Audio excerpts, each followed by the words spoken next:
What's going on, Internet? I'd like to welcome you guys back to Respectfully Speaking, the podcast where we talk about all things geek. Thanks for tuning in to episode number 11. Now, before we get into the topics, if you are watching the YouTube version of the podcast on youtube.com/respectfully speaking, know this podcast is also available on Apple, Spotify, Amazon, and all other major platforms. My name is James, and I'm here with my two co-hosts today, Jason and Malcolm.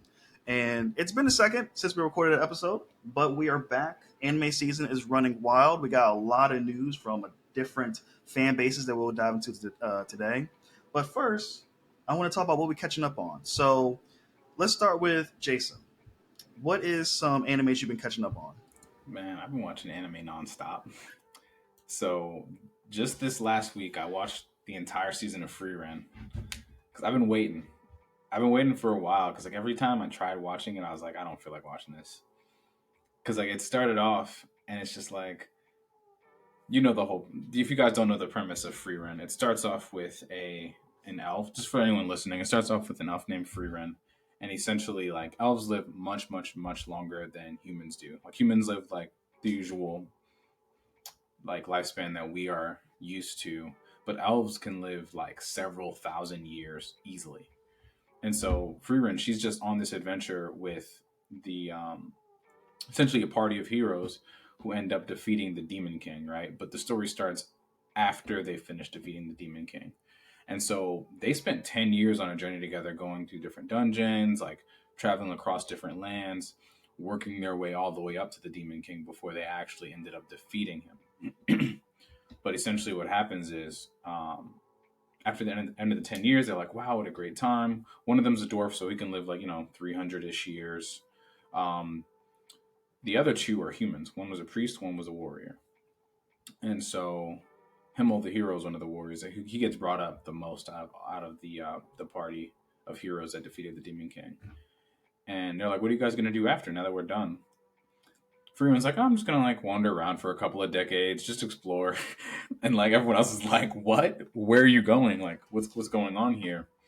And essentially they're just like, oh, we're going to do this. We're going to go to this town, or I'm going to go back to my hometown for a year and then come back and blah, blah, blah. We should all meet up here again. Freerun's concept of time is completely shot just because she's so old, and also has no necessarily sense of urgency because she's set up to live. I don't even know what the upper limit is for elves in this universe, but she's already around 1,500 years old, I think, by the time the story starts. As far as I know, because she's already well over 1,000 by the time the story starts. And essentially, a bunch of things happen. Fast forward 80 years. Himmel the hero has passed away. The priest is on his last legs. The dwarf, he's older, but he's fine. Essentially, the priest leaves Freerun with this orphan that he picked up because the priest opened an orphanage within that 80 years, and he's super old and blah, blah, blah. He said, oh, you're a very talented mage or whatever. Freerun's like, I don't have time to babysit this girl. He's like, all right, just hang around for a little bit and teach her little things here and there. Ended up hanging around for 3 or 4 years. Again, time is nothing to Freerun. Yeah, 3 or 4 years, raises up this mage, and then I was like, well, and then right when the priest's about to die, he's going to be like, oh, it looks like she's strong enough to hold her own, so now you have to take her. They go on an adventure, and essentially that's the story. To start the story. This sounds really depressing. I'm sure it's probably not, but this is just sad. Wow. No, because again, the process of this, it's a slice of life fantasy. It almost feels like the opposite of One Piece, in my opinion. Interesting. So better. You suck. He said better. We're going to talk about One Piece later, and I don't care if you haven't seen it. Yeah. But that's neither here nor there.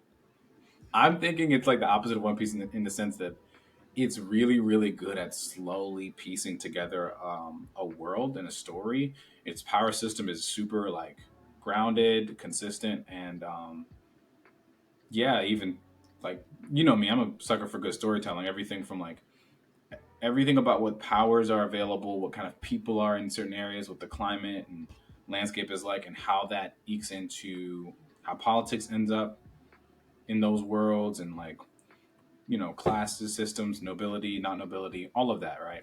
All of it is really, really well written Sort of like that one show we can never recommend. But on the other hand, it's almost like, oh, character development. Oh, and then every now and then you're gonna get into like a really dope, I guess mini arc or mini series of episodes where like conflict arise or the fight scenes are really really dope. It's almost like this show has really dope fight scenes and great animation, but the whole point of the show is just like, let's just do the slice of life route. It's pretty much if One Piece was slice of life. So it sounds like it's also a similar comparison to One Piece, is that it's less about the end destination of the story and more so the journey, basically. Bingo. So there's not necessarily, and that's another thing I wanted to combine, because like One Piece is like, yeah, the One Piece, the One Piece, the One Piece. We don't even know what it is, but it's all about the One Piece. Mm-hmm. And then you get Free Run, and it's just like, I'm just gonna be here for a while.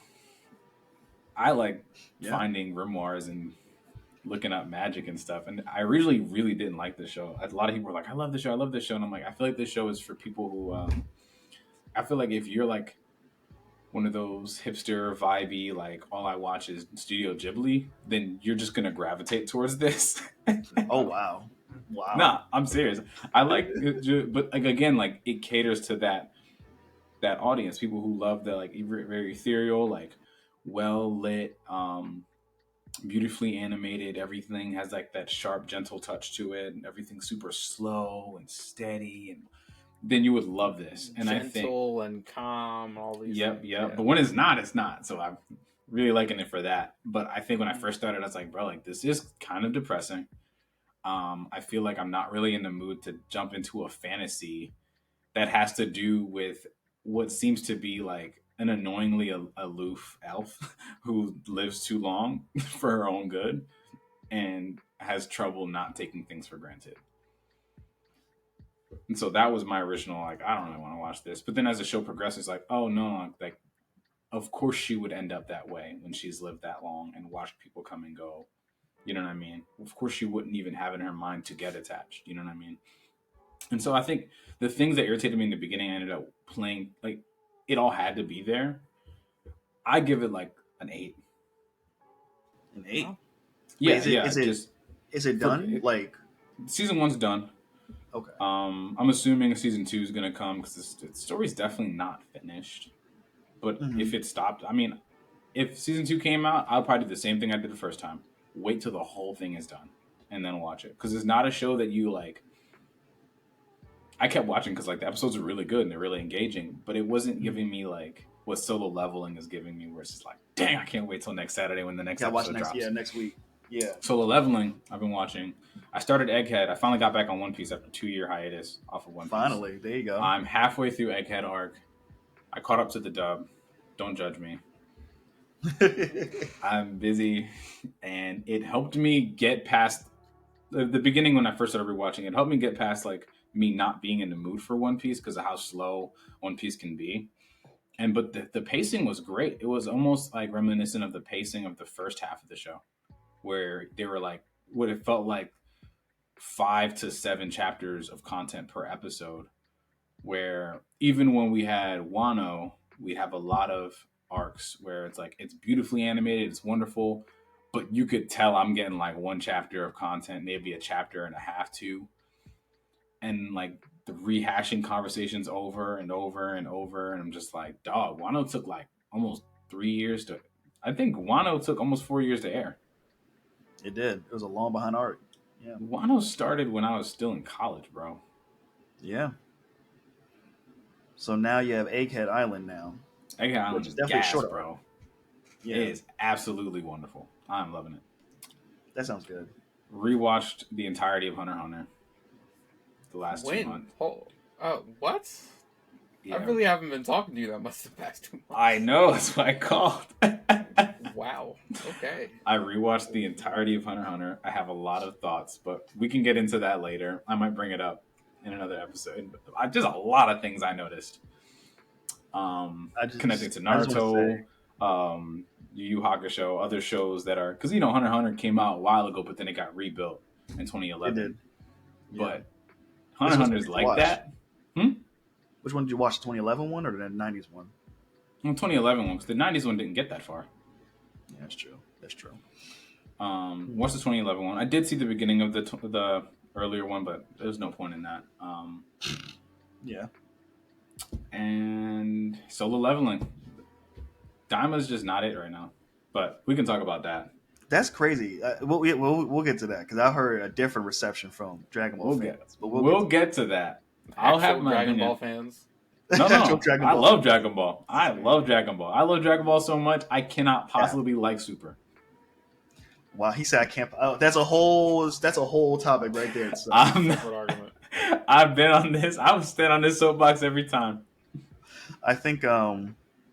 So for me, I'm trying to. So I actually want to dive back into the classics a little bit, but there's only 2 shows this season I'm actually keeping up with.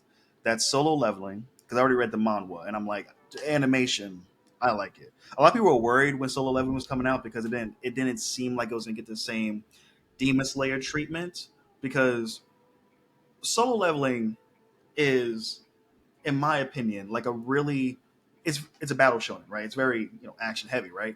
But the plot itself is intriguing, but it's not like complicated, a lot of moving parts. It's very straightforward of what you're dealing with, and that's not bad at all. That's actually really good. That's why when the trailer first came out teasing the anime, a lot of fans were like, "Oh no, like are people gonna like this?" Because the animation is not up to par like Demon Slayer. People might judge it more harshly because the plot may not carry it. But to me, it sounds like everybody likes it, which is good to hear. Solo Leveling is fire. All the episodes Solo Leveling is 12 out of 10 gas right now. It's fantastic. Man. Solo Leveling is so good that people started using the word aura. Yeah, both inside and outside of anime, like a lot. As more. They should.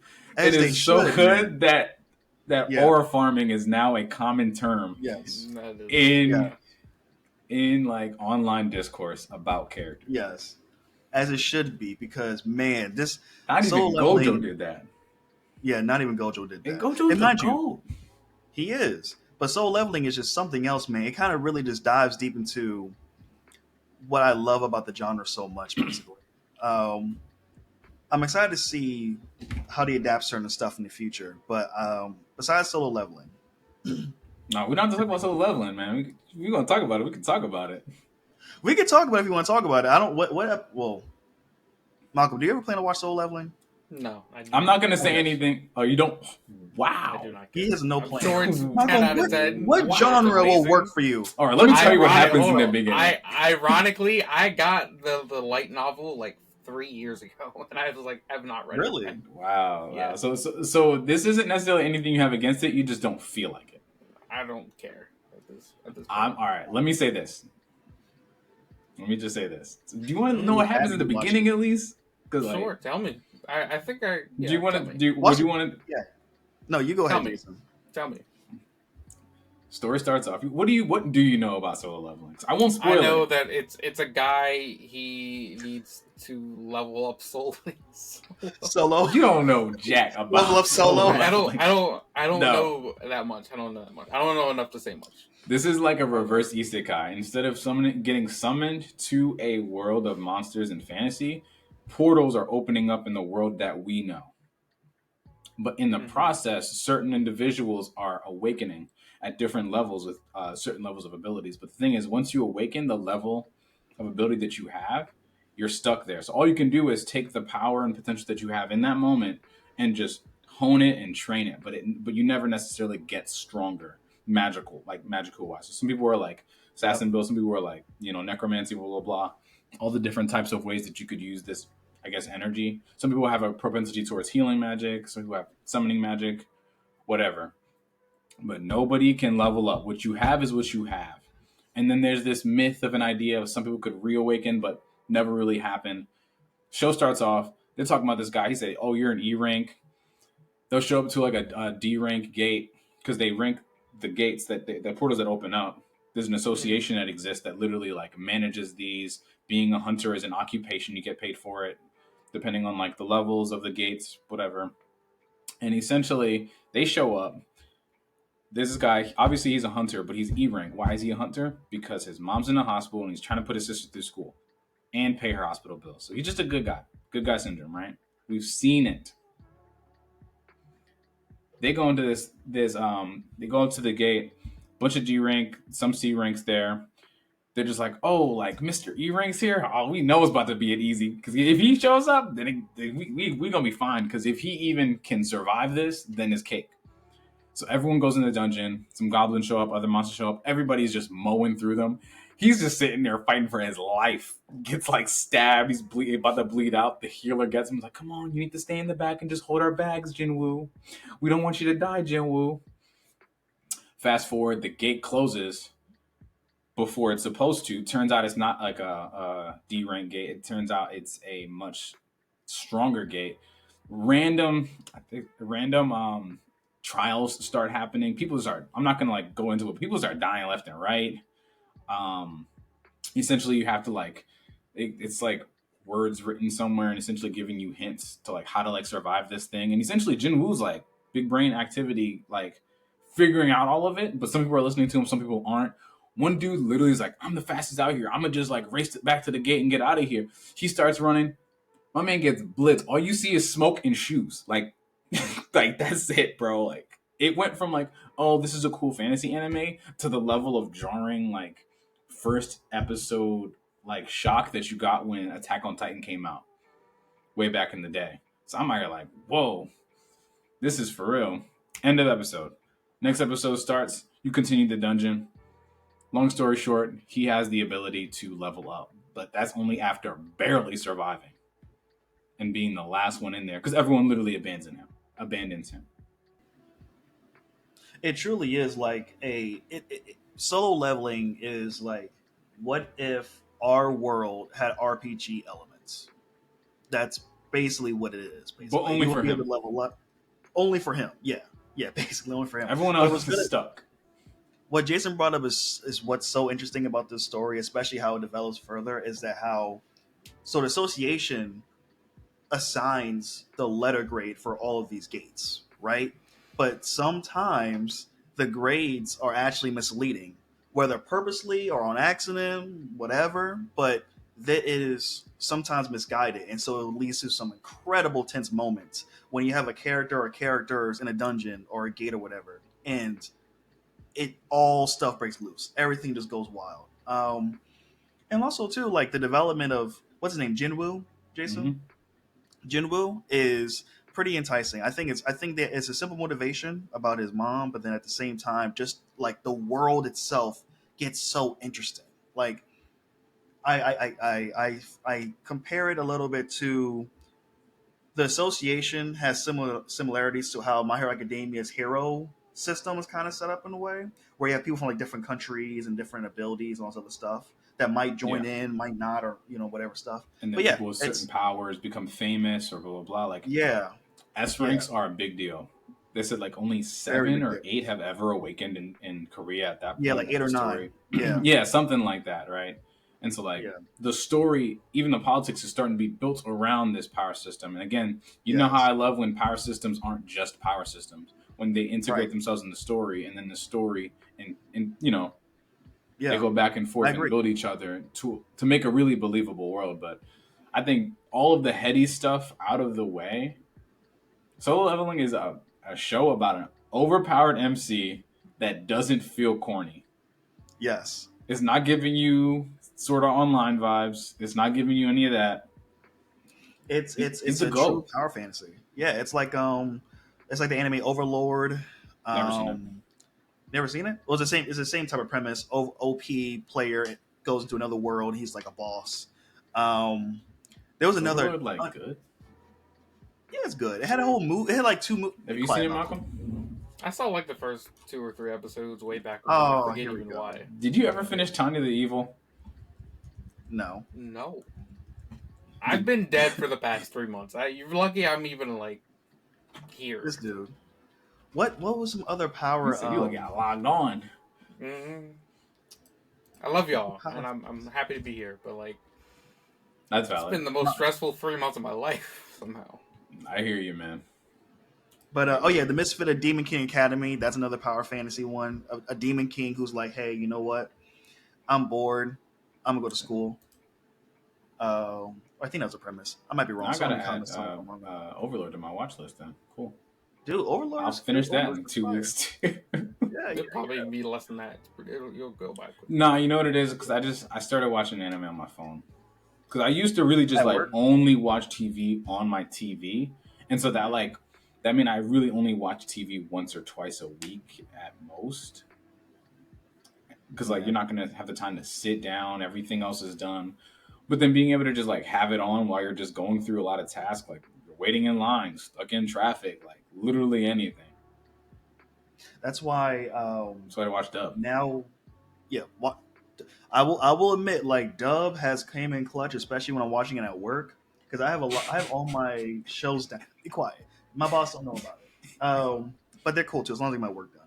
But I have so many shows of anime like downloaded on my phone, so that I can watch it off their Wi-Fi. Like I have Daima downloaded, Violet Evergarden, Undead Unluck, and this is anime that came Violet out that Evergarden is sheets, bro. be quiet. I haven't watched it yet, but I heard everyone but you, Jason, says it's peak. So you're Bro, just a my hater of opinions are better Daima, than most people's Violet opinions, Evergarden. bro. I don't know what to tell you, Man, man. I don't hear nothing. Nah, because at least half people who say stuff is good can't even tell you why anything is good. That's true. They'll just say Violet it's Evergarden is a fantastically animated show to make you sad if you manage to get past the boredom. So you're saying people only like it because there's a blonde girl in the show? Is that really what pretty you're saying? looking? That's pretty People looking. are Is that watching it? shows for animation, which is Mm. Nothing wrong with that. understandable, Yeah. but the story at its core is so boring, bro. That joint's boring with a capital B, bro. Dang, I'm saying it's boring. That's crazy. He said boring. If the animation was average to whatever else was out that season, the show would have been rated like a 6, maybe a 5.5. Oh, so you're saying because it came out this particular season, No. everything else was like not good, but this one was just like. I'm not saying if it came out with the same level of animation that was average that season, Oh, okay. That's what you're saying. Okay. then it wouldn't have stuck out. Nobody would be able to get through that mode. I just know this thing's gonna make me super depressed. Apparently, I can I'm tell you excited the to- whole story in 3 sentences without spoiling. Tell me. Can I Without tell spoiling you? it? Go ahead. Without Tell me. spoiling Tell it. me. Without spoiling it. You're following a retired soldier who used to be the GOAT, but has PTSD and social issues. That's it. That sounds peak to me. Watch Peak it. fiction. That sounds A terrible to me. blonde white woman who has PTSD came from the war and she has to navigate through life. I think that's some drama right That there. could be a good story. In Dang, he this said, but case- that wasn't that one. No, because I mean, I was waiting for the payoff, the whole the emotional payoff at the end. No, nothing. Nothing to me. It was like things happened. They revealed things about her past as the story went along, and by the time I was done, I was like, okay, that happened. It was a show. It was a show. It was something. It has 0 rewatchability, in my opinion. Wow. I think the other one I wanted to watch that's on my so I only have I only put on my I only put down 5 shows to watch at a time. Too many I would just get bogged down. The other one is called Ishinoko, apparently. I heard about it. Came out last year, spring 2023. Some seinen type of drama. I think it's about the idea of celebrities who are navigating this world. And you have different types of celebrities. Some who try to exaggerate their personalities. Some are something like this, something like that. It's supposed to be some type of drama. Ishinoko? I don't know. Yeah, Oshinoko. So OSHI Noko. And apparently the manga just wrapped up a couple of months ago. So I'm like, oh. Oh, this is fairly recent. Yeah. It has an 8.59 on my anime list. So I'm like, okay. People like it. And it seems Violet Evergarden had 8.6. I don't know. I give that brother 6. That's why I was like, 8.68. dang, bro. Put respect on it. Dang, bro. People watching their brains in their back pockets, bro. Not their brains. But yeah, pretty much right now this season is Solo Leveling and also Sakamoto Days. I'm caught up to Sakamoto Days heavily. Malcolm, have you watched it? No, No? I don't even know what that is. So you want me to just get into what I have been watching instead of keep asking me and then I tell you what I haven't been watching? Hold on. Let me finish Sakamoto Days real quick first. Okay, go ahead. So Sakamoto Days, Jason put me on because he read the manga, and he was all like being nerd and gassing it all up, being like, "Oh my gosh, this manga's so good! It's about like some hitmans, it's like John Wick or whatever." I remember him talking about that. I remember him sounding. He is like John Wick, bro. Right. And so I was like, all right, let me sit down and watch it with my girl and everything like that. So we sit down, we watch on Netflix, first episode. Loved it. I enjoyed it.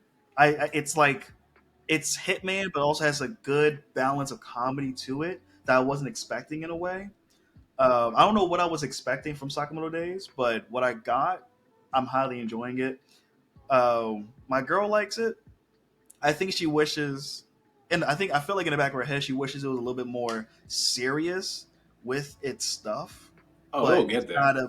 It's not hopefully, but it's not like bogging down our enjoyment either. Like we every single week we're on the couch watching this thing, and so it's if you don't know what Sakamoto Days is about, from what I'm understanding, it is that it's some retired hitman who was like the best of the world or the association, one of the two. I think best of the world.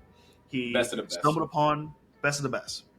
He stumbled upon a woman at a grocery store apparently, and from that moment on, he laid his eyes on her, and that was like love at first sight, and he gave up being a hitman. And now he works.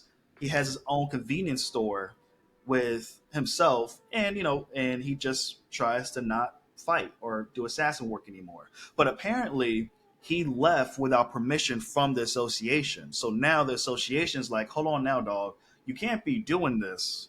You can't be doing this type of slice of life without paying your fair dues. So now he has to protect himself and his family from the assassins while also not getting in trouble with his wife because his wife forbids him from actually fighting and killing. Well, really just killing. So, yeah. I think it's pretty solid, to be honest. That sounds pretty. It's super fresh and like simple. When I read it like 2.5 years ago now, and where I ended up in the manga is I caught up to the manga at that point. It's well past where the anime is right now, but it kind of does what Hitman Reborn did, but better. Mm-hmm. Where I think Hitman Reborn's like comedy was like 20, 35% of the time. Yeah. But then they used those like lighthearted slice of life, but with superpower kind of episodes to really set up the cast. And then from there, they went on, and then the cast got more involved in the world and more involved in the more serious arcs. And I think Sakamoto did the same thing, but like better, like in every way. It's weird too because you would think that in this world, because I think there's another Hitman series that came out that's called a Mission. Jason, I know you've seen it. It's called Mission Yakuza Family or something like that. I know someone in the comments might be like, you're messing it up. But Yakuza. Yeah, Mission Yozakura Family. It's also like a little Hitman family type of vibes that when I read the premise, it gave me the sense of Hitman Reborn in a way. But I'm just saying overall, it's very interesting how with such a genre that seems as simple as like a Hitman can also provide still like fresh executions, I'll say. Because the premise itself isn't necessarily brand new. Like, okay, he's trying to retire, he can't. He's trying to live a life that he's not supposed to have. We've seen that before in multiple Hitman movies. But the way this is executed almost feels unique enough that I don't feel like it's a copycat of any other movie or TV show. So I give her my props. Right now, it's a solid 7.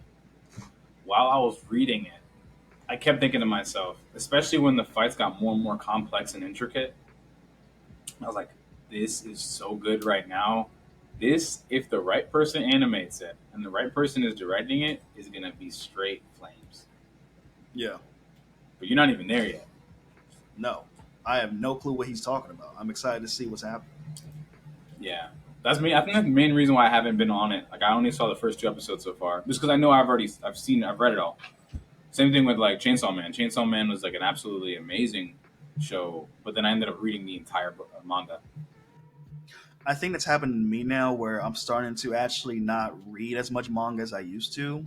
If if it's an anime that I really really like, because I do realize that the more I read the manga afterwards, the less I'll actually go back and watch the second season because I already saw what happens.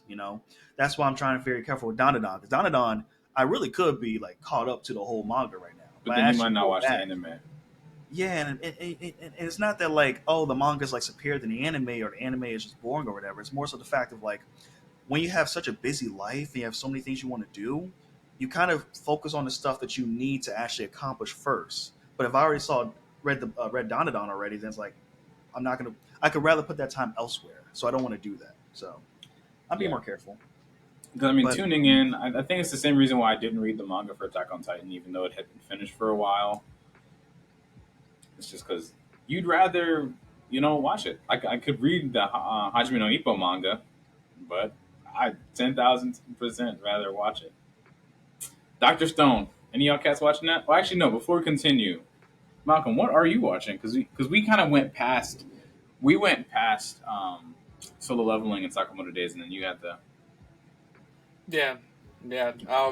I have been so busy the past 3 months that I don't even know how I'm even like awake right now. But the one thing that I have been watching is Steins Gate Zero. Great show. Did either of you watch it? James, I don't even think you watched it. I haven't. I've never watched it. I still need to finish Steins Gate. No. I didn't finish Steins Gate Zero. The Steins Gate, like the first one, peak. Cinema. Yes. Everything. Yes. Zero in the movie, I have not watched yet, but tell me about it. Didn't watch the movie either? It came out after Steins Gate. It came out a couple years. So Zero is like the prequel, kind of, sort of? I can't explain what it is. Don't say spoiling anything. It. I will not say anything. What would you rate it so far? I've already watched it. So the thing is, I've already seen it like immediately after I watched Steins Gate, like 3 or so years ago. Like I guess 3 or 4 years ago at this point. Watched Steins Gate because James like recommended it, and that was back when I was actually watching things you guys recommended. It was a great show, fantastic. Me and James love it. It was a fantastic show. And then I watched the movie. It was great. I wanted more content, and I knew Steins Gate Zero came out, and so I was like, why not watch this? It seemed like it would be set up perfectly to watch it right afterwards. That's how I when I was reading online, that's how I was recommend obviously just read it afterwards, or not read it, watch it afterwards.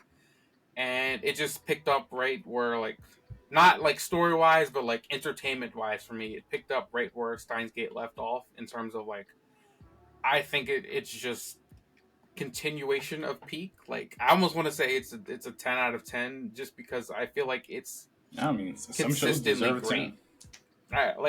Steins Gate for me, I think that there were moments where it was I hope this makes sense. There are moments where it's an 11 out of 10, and then there's moments where it's a 9 out of 10.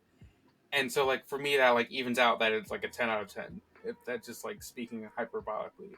But, Steins Gate Zero feels like every moment is a 10 out of 10. The highest of highs in Steins Gate Zero isn't better than Steins Gate, but their lowest isn't as low as Steins Gate. And even then, Steins Gate's lows weren't that low, in your opinion. Yeah. At least that's just for me. How I interpreted the story, how I enjoyed the story. So, I'm rewatching it with our friend Felipe. And because he's never seen it before. He just finished Steins Gate. And we were watching it together. And we watched, 7 or 8 episodes. And, it was just as fun and as good as I remembered watching it a couple years ago. It was just wow, this is, to me, again, all this is my personal opinion. I think this is great storytelling. I think this is great pacing. I think this is a great way to explain. It's a what if scenario. I'll just say that much about certain events that happened in Steins Gate, a what if one-off shot type of thing. And it's still 22, 23 episodes. I the characters are still great in it. If you like Steins Gate, is it different characters? No, still there. It's all of the same original characters, and then some added new ones. Okay. Yeah. Man, I really gotta get on and finish Steins Gate. I literally have 6 episodes left. You gotta finish. You know what happened? I was watching Steins Gate, and it was so good. It was breaking my heart, bro. Yep. I was it does that. I could keep diving, but I didn't know what it was gonna do to my heart, bro. It was hard. I was like, let me just take a break, bro. Like, because when I That first started first watching watch it, is hard. because yeah, bro, that joint was killing me. I The don't first blame you. half of Steins Gate, I was like, bro, what is going on? Like at all. I bet Steins Gate's one of those shows that like the first watch is like pretty good, and then the second watch is absolute flames. Yep. And for me, like I think now more than ever, as I'm literally rewatching all of these old shonen while also watching new ones, rewatchability I think is becoming more and more and more important a factor in how I rate shows. Because I'm like, if you can rewatch it, then that means it was layered enough and like consistent enough to be enjoyable the second watch through. Because there's some shows that are inconsistent, but you're watching it through the first time, you don't catch everything. The second time around is like you'll lose the level of engagement just because it's either flat and simple or it's doesn't make sense or has plot holes or inconsistencies. But some stuff has like rewatchability. Look at I'm glad you brought up rewatchability because I know that we kind of popularize like sitcoms where people like rewatch the same old sitcoms, whether it's The Office, Brooklyn Nine Nine, or whatever Parks and Rec or whatever type of sitcoms, basically. Because when you come home after a stressful day, or you just want to shut your brain off a little bit, scroll through your phone or whatever, you want to just put something on, right? And when you brought this up, one thing that I realized is that you know what, there was a lot of classic anime that I probably watched maybe once, and I recognized it was really good, but I never went back to it. Right, just because I already had a bucket list, I had other stuff I wanted to watch. Like right now, I'm actually implementing that idea. Like right now, I'm going back, and Netflix has Neon Genesis uh, on That Netflix right might now, break your heart, bro. and I'm watching it now. You know, I forgot like what happens, so I'm Or all rewatching the it little again. details. Say that again. Like all the little details. Yeah, like I know like the big chunks, but the little stuff, the emotional beats and stuff like that, I don't fully remember because it was so many years ago. So I plan to watch it, and man, I just know whatever. I know my heart is probably gonna hurt, but I'm I ready for remember I watched the Rebuild series when I was 13. it. I was depressed for like a month, bro. That joint had me in my bag, bro. Because you watch that mug and it's just like, oh, here's this kid. He's around your age. Because again, like most anime, Yep. I feel like back then was like, it was either pitched towards people who are around my age or a little bit older, depending on the show. And you're in middle school, Yeah, you're about to be in high school, whatever. I'm yeah. watching Evangelion. Evangelion is not for middle schoolers. If you are a middle schooler, do not watch that show. It is a classic, but it is like psychologically like heavy. Yeah, I watched that and mug. Shinji's weak behind, crying every 3 seconds, he falling does cry. apart, and then you just walk through lost with this man over and over and over. I think the Rebuild series is kind of like a summary reimagining of the original Genesis 24 episode joint, except they Yeah. reimagine it into like a series of movies. I think there's 4 or 5 of them in total. I've seen the first 3. Ooh. Hmm. The animation jumps a lot because again, Neon Genesis Evangelion was a high budget 90s anime joint, and then they Especially during this rebuilt it time. in Yeah. like 2011, I think it Hmm. was, and it Yep. is absolutely fantastic. Malcolm, if you have not watched it, I know we have. I know you have a I, bunch of bucket lists. the reason why I haven't watched it is exactly what you're talking about. It's really sad and just like depressing, and I'm like, I cannot do that right now. I need happy, positive moments in my life. I cannot watch something really depressing. I think It's Neon so leveling Genesis then. Evangelion's why I like beer with my ramen. That sounds so sad. I know what he's That talking about too, sounds but it's so so sad. depressing. Nah, bro, because Yeah. I watched that mug and I like it's crazy because I watched it way before I was like old enough to drink, and then like looking Yeah. back, I remember I was watching like old clips of old anime or whatever. And I was like, Ew, yeah, wait, hold man, on. like just like man, Did you say just beer with ramen? ramen Ew. with beer on the side is great, bro. Beer's overall nasty, but beer with ramen, that's just No, like a not like bomb. not like left and right. I'm not Like gonna what you explain drink it myself to He's you. pouring it in the ramen. No, absolutely not. But just like on the side. People like steak I with feel you. wine. I like beer with ramen. I feel that. I feel that heavy. It's the ghettoest thing I've ever heard Very in my ghetto. life. Beer with ramen is like family I'm not dog. about to explain myself to anybody. I'm too old to justify anything. I You like know, what I oh, like. Yeah, dude, you don't have to. Yeah, exactly. Listen, it's a I'm happy for you. vibe. It's a I vibe. love that for you. I love that for When we you. were in college last semester, I was binge watching The Office, and every night, almost every night, like 4 to 5 days a week, I would wind down around like 8 o'clock after doing my workout, shower. I would have my dinner. I would have a glass of white wine and 2 to 3 episodes of The Office every night. That would, because I'll get up early, work my butt off, get all my schoolwork done, all my like RA work done, all that done, and then I'll wind down, just like that, and it works. It's wow, good. sounds depressing. It's I think not. It's a vibe. It's a enough people vibe. It's a say that. vibe. It's It's a self vibe. care at It's a its vibe. finest. It was like I took myself As out on a long date after a long life. as long as you feel loved, Jason, that's all that matters. If beer and ramen makes you feel loved, that's what matters to me. Barely had beer since New Year's. But I did want to bring up something, Malcolm. What other anime was it besides Steins Gate Zero? Are you catching up on? No, that was it. That's all I've been able to watch So over the let past 3 me months. bring this up real quick because I want to get y'all thoughts on this. I know Jason, you're watching a little bit some stuff from this season. So am I. Malcolm seems like you're kind of taking the back seat on this one, which is cool.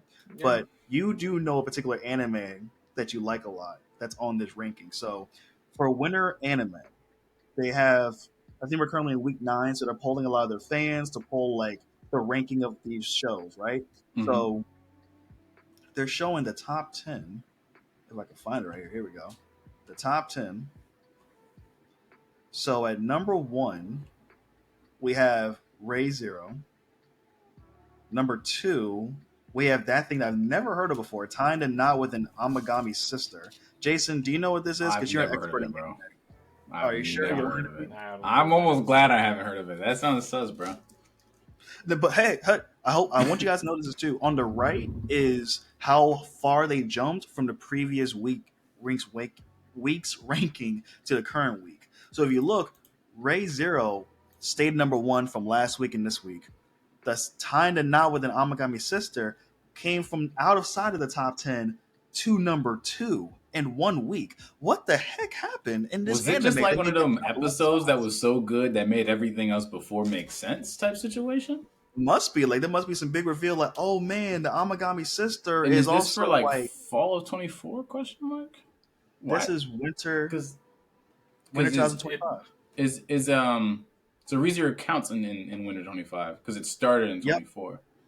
Right. So it's still going. Right. Yep. Because I'm And looking they on my have anime list and it's ranked a little differently by score. this is not Miami list. This is I know yours is a different joint. I'm just comparing. right. Oh, okay, I see what you mean. Yeah. I think That's because I know crazy. ReZero has a So lot of Leveling hype. in season 2 is ranked highest right now out of shows that are Really? airing this winter on my anime list. Interesting. So I wonder if this audience has like a different like I guess they definitely do because they have Toilet Bound Hanako's Kun season 2. I'm just not I don't know seeing what like Toilet Bound where's is. Dr. Stone on that list. Like that's really Not front of me right now. sorry, when I looked on the website, the full ranking, Dr. Stone was like number like 13 or 15 So from it's this not list. It was bad, at the but top 10. that's Yeah. corny. They had yeah. Yeah. Blue Box, Sakamoto Days is number 7. Soul Leveling season 2 is number 6. They actually dropped in rankings actually. Both Sakamoto Days and Soul Leveling. So I wonder It's what's going because on. obviously something else goes up, everything else goes down. So That's true. whatever But this time the knot with the sister, that even sounds weird saying out loud. kind of not. Should I even bother looking at the premise of this? Like, what is the premise? No. Click it. See what it is. Tying the knot. Oops, I'm stupid. Oh, here we go. Like, what's the rest of the title? I was about to say, tying the knot with an Amagami sister. What's this? All right, here we go.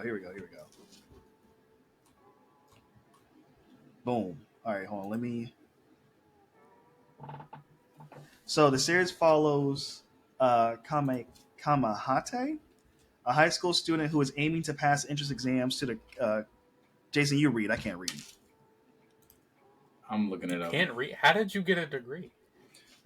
Hey man, That's I the like question. what degrees can't read. I'm gonna read the synopsis on my side. It said after witnessing her mother's death at a young age, Udari Kamahate grew up disillusioned with the gods, dismissing faith in them as utter nonsense. Due to his beliefs, he aims to become a doctor, spending most of his time studying to enter the prestigious Kyoto University. To further his studies, he searches for a new place to take him in and get away from the noisy environment of the orphanage where he grew up. Chidori Amagami, head priest of the Amagami Shrine, allows him to stay at the Amagami residence. However, he has to live there with Chidori's 3 granddaughters, Yai, Yuna, and Asai, who serve as shrine maidens. Moreover, Chidori has another condition for him. He has to marry one of the sisters to ensure the shrine's future and one day inherit it. But his goals and outlook naturally clashing with the sisters' beliefs. This is already daunting ordeal. So this is a romance. It's a rom-com. This is a harem, bro. He marries one of them. So this is kind of like with quintessential quintuplets, but like a little bit different. Yeah, just 2 less women, girls, whatever. Very because it's rare for a rom-com to knock heavy hitting shonen off the top. That's what I'm about to say. I'm like, so this must be very popular. And I wonder what. Like to jump 11 spots. We gotta watch it now, huh? All right, let's do this. All right, one of our episodes, we're gonna do a live watch through. No, not live watch through. We're gonna do like a episode summary and reviews. Like let's watch like maybe 4 or 5 episodes. And then talk about those for 5 episodes, and then get on the pod again, and then however many episodes it takes us to do parts. But I do want to start doing that. I'm interested to see. I do like that idea. I like that idea. So we can see. You want to do that not just for this show, but like for like in general shows that would just that just makes a huge jump from randomly. Yeah. I want to do that with Yu Yu Hakusho as well. Whenever you finish it, yo, it's crazy because I like the same way I watch Hunter x Hunter. I watch Yu Yu Hakusho. I just kept going and going and going. If I didn't start watching. This sounds really terrible. If I didn't start watching TV while I drove, I would not get through any TV. Are you watching? I mean, I could do that too, Jason. I drive an hour to work every day. Yeah, no, you know, it's crazy because you spend about like 5 to like 7 hours a week on the road. Yeah. Like the average person spends between 5 to like 8, I think. That's true. It takes me an hour and a half going there and back. So I spend like 12 hours on the road a week. I just realized. And so when I became aware of that for the first time, I became extremely disheartened about it. But then recently, I'm out here just like I was sitting at the red light, like. But again, it's on dub. I'm listening. Right, you're not like, my maps is up, but then like you can hit the play even though like the video is not showing. Yeah. Or you haven't minimized or whatever. So you're not even watching. You're just listening. I mean, it's minimized. It's minimized in the tiny little square. I mean, if I'm rewatching a show I've already seen, then I don't mind. You know what I mean? I trust you because you have a really good memory. So, like, fine. So for me, I'm rewatching the show. Watch is like a very strong word. I mean, way back in the day. Re-listen to all of Hunter x Hunter. No. Hunter x Hunter, I straight up watched because I was watching it at home while I worked at home. Okay. Like when I'm doing evening work, sometimes I just put it on in the background. When I'm working on art projects, I have it on in the background. When I'm waiting in line, I was like, might as well just put it on in the background. Yeah. Pretty much since I got unlimited data on my phone, yep, it's been a wrap, bro. Because you know what really gave me the idea?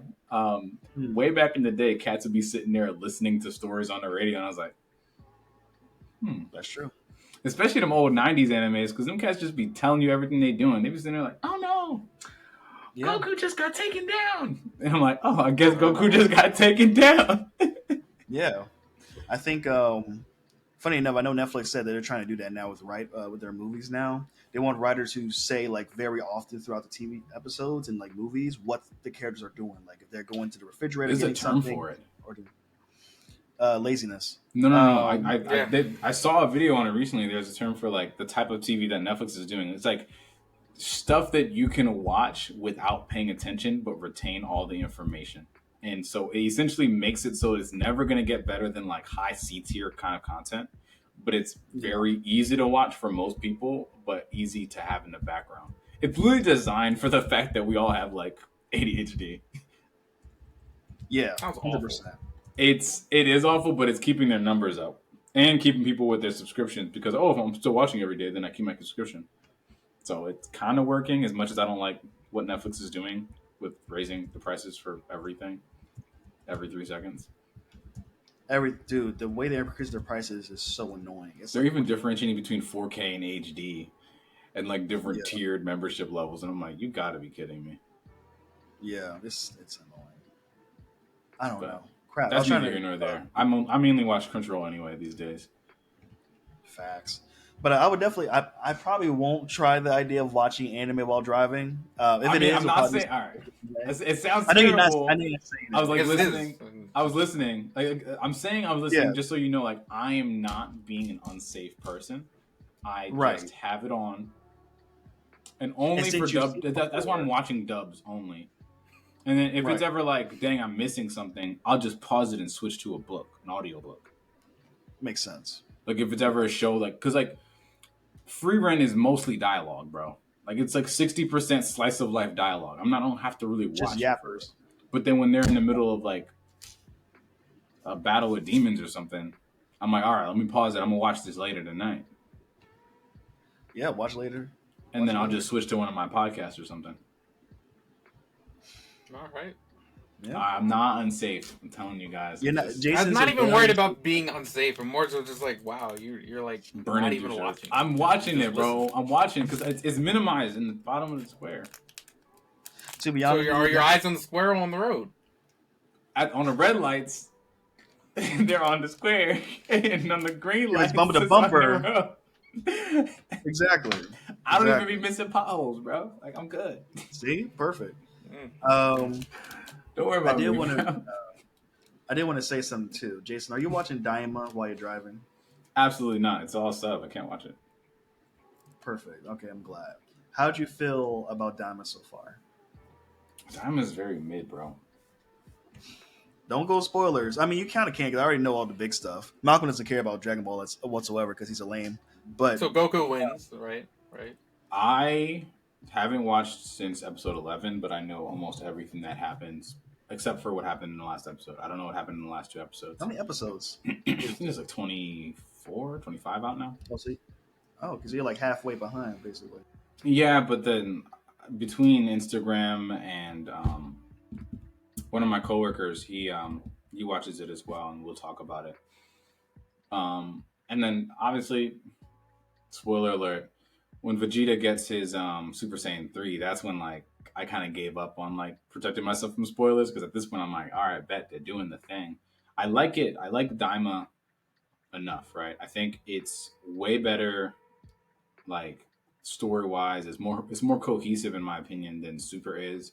I think the constant throwbacks and it almost they're taking existing like lore and expanding on it in a way like there's cracks in between different like bricks, I guess, and they're just filling those bricks with mortar. And so essentially it's making an already like expansive lore more fleshed out. Where I think Dragon Ball Super was just like, let's just keep adding cool things. You know what I mean? Let's add transformations, like just change his hair color again, and like constantly like eking out like levels and levels and levels and levels. And I mean, Super Saiyan Blue does seem really cool. I'm not gonna lie. Super Saiyan Blue is cool, I guess, but then like, what's the whole point of Super Saiyan God if you only use it in a movie and then immediately after that you're getting washed by everyone in the city? Make it make sense. Super Saiyan was a threat for like the whole second half of the show. Everyone was trying to get that mug. They had to get Indrigites to make that joint not. You know what I mean? They had to go through struggle, death, everything. Goku literally had to die of a heart disease for them not to pack Yeah. him up. I mean, for them to Yeah. pack him. Yeah, for them not to pack him up. Like that's how like Super Saiyan mattered, and it was significant for a long time. You know what I mean? Makes and sense. then the Yeah. reason why it became obsolete was because the enemy they had, Cell, was literally a clone of them and everyone else they've ever fought. So it makes sense why he'd be able to be stronger because he literally is them in their DNA. You know what I mean? Right. Versus like Right. Dragon Ball Super is just like this next enemy is stronger, and the next enemy is stronger, and the next enemy is stronger. Oh, let's bring back a villain, even though that makes no sense given the character and history and personalities and development of all the characters through 100, like 200 plus episodes. Cool. He trains once. Now he's 4 times as strong. Yep. He's Yeah. him. He's him. He's him. I'm out here like, this is so corny. I ended up reading some of the manga for Dragon Ball Super. It's a lot easier to read than watch. but I still think it's a lot of it just flies in the face of a lot of what was set up, and I think Dragon Ball Daima, it's way more Dragon Ball than Dragon Ball Z, but I like Dragon Ball, and I think I'm a Dragon Ball and Dragon Ball Z fan, so I think for that I really enjoy the storytelling. Um, there's not necessarily like a constant escalation of stakes, but then there's also like cool fight scenes later, as you can see through all the spoilers online. So I have to So you feel like wait. it seems more grounded. Yeah, I feel like I'll give it like a really, really good 6.5. Interesting. Well, I'm sorry to hear that, Jason, because if we look at Dragon Ball Daima's ratings, you are indicated as a hater. I just want to let you I'm know. not a hater. I think people just rate things too high. People give everything Dang. a 7 just to be nice. What's the point of actually rating it then? Just be nice. I feel that. No, I'm not just trying to be nice. I really want to. Because then if everything's 7 out of 10, everything's 8 out of 10, then 10 out of 10s don't mean much either. Like, what happens when you have these That's fair. goated shows and then they're like shoulder to shoulder with these trash, like, cash grabs? Yeah, like what can you do with all that? And so I honestly would give Daima no more than a 7 so far, from what I've seen. No more than a 7. Crunchyroll people give it a 4.7 out of 5. IMDb people give it an 8 out of 10. Jason says a 7 out of 10, which is not bad. 7 out of 10 is pretty solid. Pretty solid. What the ratings say. 7 out of 10 is good. 6 is fine. It's fine. Yeah, 6 is fine. 5 is fine. So you're saying 5 it's is average. 5 just means trashing me. I don't care. If anyone told me, hey, this movie is 5 out of 10, I'm instantly in my brain thinking that's trash. I don't give things 5 because I know that's what people think. But there are a lot of things on my list that should have 5 that are given. Even like mid. Like mid, it seemed like a bad thing. Mid just means 5. Mid means middle, bro. Average. Mid means middle. Middle of the road. It's okay. Mid. It's mid. It's all right. It's okay. You'll put it on in the background while cooking. And if you miss something, it's all right. They'll probably explain it later. Mid. They'll probably explain it later. Mid. What's the most mid show you've ever seen? Or not even just show, mid media you've ever like consumed? That's a very interesting question. I have to go down my list and see what's dead center in the middle. Most mid. Because if I'm rating there was by this anime score, that I watched that was very popular that I thought was very mid. Because Code Geass is peak. Fullmetal Alchemist. Code Geass is later seasons of Durarara, peak. Season 3 of Attack on Titan, peak. Fruit Basket is mid, 100%. I still need to finish that one. Black Clover is mid. Black Clover is not mid. 100% mid. Good. If not, then it's bad. No. Good. No. Because I can think of bad shows and I can think of good shows, but mid. All right, here's a show that's mid. It's like really entertaining. It's a good watch, but it's like nobody's talking about it ever again. Plastic Memories. It came out like 5-6 years. You don't like Plastic? Wait, you think Plastic Memories is mid? I said it's good. It's just middle. Like, good. It's not memorable beyond a certain like year or two. He was ready to fight. This is exactly what I'm talking about. I was ready. An enjoyable show with an enjoyable premise. It could have done more with its premise, but it also could have been a lot worse. Execution was fine, but I had some issues, and so I gave it a 5 out of 10. Mid. Gotcha. Okay, I was ready. I was like, all right, cool. All right. Gotchman crowds. A lot of flashy animation. Also, kind of felt weak on the story, a little hollow. Mid. What's that one anime? Psyche? The guy with the. No. That's just like a Psyche K is peak, bro. That show is gas. I don't care what anybody says. I might have to do a like rewatch. 9 out of 10, baby. That might be a rewatch worthy. If you're ever just like, you have to work a late night or work on a project, put on the dub in English and watch that mug, bro. I'll check it out then. I rewatch it every time I'm pulling a late night. Not every time, but every I guess half year to a year or so, and I end up having to like pull a late night for a project I'm working on or something. Yeah. Psyche K. That makes sense. You know, Malcolm, how about you? I'm trying to The most mid show ever. I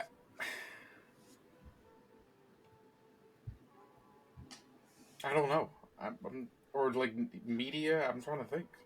Baruto, you can say Baruto's mid. Tomo-chan is a girl. No. I Mid. love You said that. what? That was a 10 out of 10. Tomo-chan's a girl is a 10 out of 10? That show is so For me, boring, yeah, I loved bro. Loved it. 10 out of 10. I'm gonna throw. I'll I'm throw watching one out that there. manga. I'm just like, bro, I've seen this, but I've also seen so many rom-coms, bro. That I'm just like, I've seen this show 7 times and done better. I'd rather watch My Little Monster. I thought you were about to say My Little Pony. Well, don't was play like, me what? like that, bro.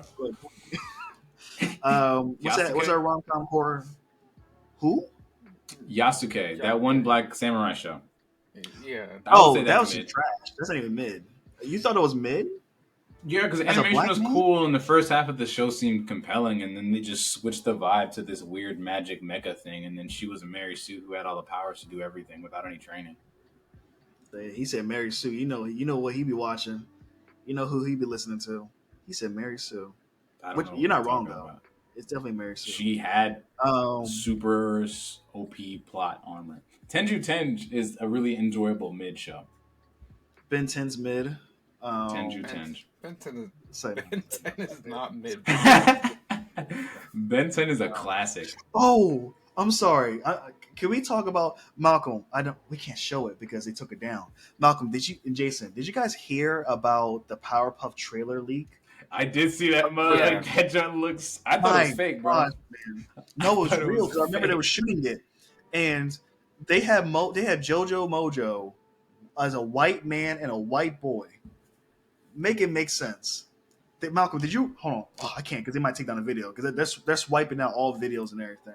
But yeah, it was Mojo Jojo. They had Bubbles being like some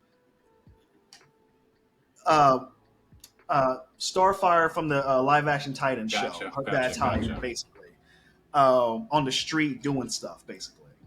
Talking about boners and stuff like that. Yes. Bubbles. Yes. They had They made Buttercup black. Yep, but that's Jason's first notice. They made her black. No, I mean it's interesting because Why'd you they say it like that? made her black and then cut her hair short. No, I was reading something while I was looking at these pictures. He was like, "That's the problem right there." She was black. No, it's just like that was interesting that they would make them different races. I guess. Oh my god. They're sisters. I have my. I mean, they're sisters. To so cut you off, to stop you from talking. I have my. Why did they make them different cultures? they're sisters. So never mind. The DEI Powerpuff Girls. DEI Powerpuff Girls. The DEI girls. Oh my god. But Hellsing Ultimate was the most mid thing ever. Ooh, interesting. I'm not gonna lie, I can't argue with that. I never saw specifically Hellsing Ultimate because I struggled to get through 6 episodes and I'm like, this is okay. Like this is okay. Wow. But like I don't want to keep watching it. I think the animation was so dope, but the story was kind of like it was just sprinting. Yeah. So I could say that's very mid. It's an enjoyable mid show. I would recommend it, but I would never watch it again. Oh, you know what? Wait, does everyone have their picks of mid shows basically? Yeah, that was mid Okay. for me. That was yours. Jason, do you They have made anything else? Professor Plutonium look weird. Anyways. Yeah, was that the one? That was. Are you talking about the Powerpuff show, right? That was a black guy, right? Yeah. Mm-hmm. There was a clip. There was a clip in the trailer where, I don't know her character's name, but it was like a white blonde woman, and she was talking to the professor, and she was like, "Why didn't you just make the girls normal?" And he was like, "If I made them more normal, that would have been weird. Not making them into like having powers. That them having powers is normal was okay, but making them actually like normal little girls, that's a little weird." And I'm just watching this entire trailer. I'm like, I can see why they watched the first episode and they were like, "We're canceling this whole thing." It was terrible. The powers were. That's such bad. a weird premise because it violates the very first thing you know about Powerpuff Girls. The Chemical X was an accident. Yeah. He wasn't actually trying to give them powers. Yeah. The basis from what I gather from the first episode from the trailer of Powerpuff Girls, is that basically the three girls were fighting crime like usual, but they stopped fighting crime when they were younger because they killed Jojo Mojo. Or I'm sorry, they killed Jojo, the father, the white man. Oh, And they all go their separate ways. they Bubbles killed becomes the stuff. father? Yeah, they killed. Remember Jojo Mojo? Yeah, they made Jojo the white man, and Mojo is the white son, basically. I know, I I thought know, Mojo I Jojo know. was a monkey. It is. They are a monkey. They are they are a monkey. But in the live action, because I guess they can't make a monkey, they're just like, oh, Jojo Mojo. Yeah, yeah. These are just the So weirdest changes they it's could stupid. possibly make. So they separated for a little bit for a couple of years, I don't know why they and even tried. they stopped. I don't know why either. They If stopped they fighting. did a They stopped fighting reboot of crime. Pop-Up Girls, but like with a new style of animation and maybe twisting up the story, that's It could one work. thing. But live Yeah, action? yeah. I was It like, just the wasn't. Pop-Up Girls didn't even have fingers, bro. Like, I I would gonna like. make a live action, bro. They're just punching people with like nubs, dog. I, I think Powerpuff Girls. I And know that this is show was completely off topic. unhinged. Too unhinged to be live Powerpuff action. if Powerpuff Girls came back with like a nice animated budget, animated style with their own story to tell in a movie format, like the movie that came out last year, Teenage Ninja Mutant Turtles type of style, where like just a young coming of age type of story, I think it will work because to be honest, I remember watching that show. I enjoyed. They had a good rogues gallery. I was always entertained. So I think That show was if they went hilarious. back to it, it could work. Yeah, it Yeah, could yeah. work. I But mean, honestly, I put it on. If y'all remember Boomerang Channel yeah, of course. way back in the day, and you would just like, and it would have. I think after a while, it started putting stuff that we wouldn't consider throwbacks, and I was just like, nah, this came out 5 years ago. Why is Boomerang showing stuff that's recent? But they had shows like the old Tom and Jerry's, the Yep. old Looney Tune episodes, Pop Up Girls. They even had like Yogi Bear in that mug. I remember Yogi Bear, man. Oh my gosh, Yogi Bear. And then like random Pokemon reruns Yeah, from like the super early that's what seasons. got me into Pokemon was reruns. Yeah. I mean, same. Um, I mean, none of us were there for the first season properly, yeah, anyways. none of us were there. I don't think I was even made Because it yet. came out in '98, I Um, think. oh no, I did come out there in that time. I probably was just swimming. Um, so for me, I would have to say the most mid anime, if I had to capitalize this conversation, would have to be Demon Slayer. And I say that because it is interesting Dang. how Demon Slayer gets so much hype and promotion that they got a chance to partner with the Major League Baseball Yep. organization. They had a collab apparently. It was teased a little bit, and Y'all see the they clip, right? just dropped. I got the clip ready to go, and the clip is apparently Demon Slayer, MLB, which is the Major League Baseball organization. They are playing the first two regular season games in Tokyo, Japan. It's going to be the Chicago Cubs and the Los Angeles Dodgers. And they had a whole teaser clip too to show you what to hype up the event. So here's the event. If I can find it. Here we go. So check this out.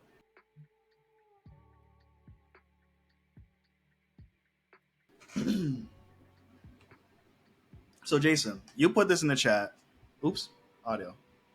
You put this in the chat. Tell me what caught your interest about this. How do you feel about Demon Slayer overall? Because I know you didn't like it at first, but you went back and rewatched it. Actually, So my opinion of Demon Slayer has changed over the years. Originally, okay. Demon Slayer came out. I have no problem. I think part of my like distaste for it was definitely like a response to the clicky fan base. I think it's similar to other fan bases that like it's already like you have your feelings about something, and then the fan base is constantly telling you how to feel, which gets a little Yeah. bit annoying. But essentially, Demon Slayer came out originally. Really, really, really liked it. I have no problem with simple storytelling, and Demon Slayer is a very simple story. Animation was absolutely wonderful, super straightforward. Fast forward, and then there's the Mugen Train arc. Thought that joint was terrible, terrible, terrible. Hated Mugen Train arc. I know you, Everything. Malcolm, didn't like it. Just watching through it, it was just plot hole after plot hole, and I'm like, we've already established so many rules about what demons can and can't do. We established what an ability can or can't do, and then immediately they violated that within the same movie that they established the powers of a character. And then after that, you just have this super cringy, like the fight with the Flame Hashira and the demon at the end was dope, but that whole scene where Tanjiro was yelling at the demon like, "You're a coward. You just stay around and wait for the sun." Like, well, I'm like, dog, what is going on? Like, That's a crazy impression. I feel that. watching Demon Slayer and dub is hard. It is Really? You don't like it dubbed? absolutely not. You know what else I can't stand in dub? My Hero Academia. I love I can it. believe that. I cannot watch that in dub, bro. By Deku. I think I like unironically like in dub. Like I know it's cringy, but I just like It took me about it fits him. Like he that's him. He's dorky. He's cringy. That's him. That's who he is. I think when you're listening to it in Japanese, because you don't actually speak Japanese, some of the lines don't come off as cringy. Or like I'll read them and register they're cringy, but I'll just take the information out instead of hearing it in your ears, like someone saying like, "I'm always gonna bomb." I'm just like, dog. That's him. That's Deku. Yup. And I think He's the dorky cringy dude. I think you're right. The casting was fine. It's just hard to listen to. Yeah. I guess Demon Slayer for me is a little bit weird.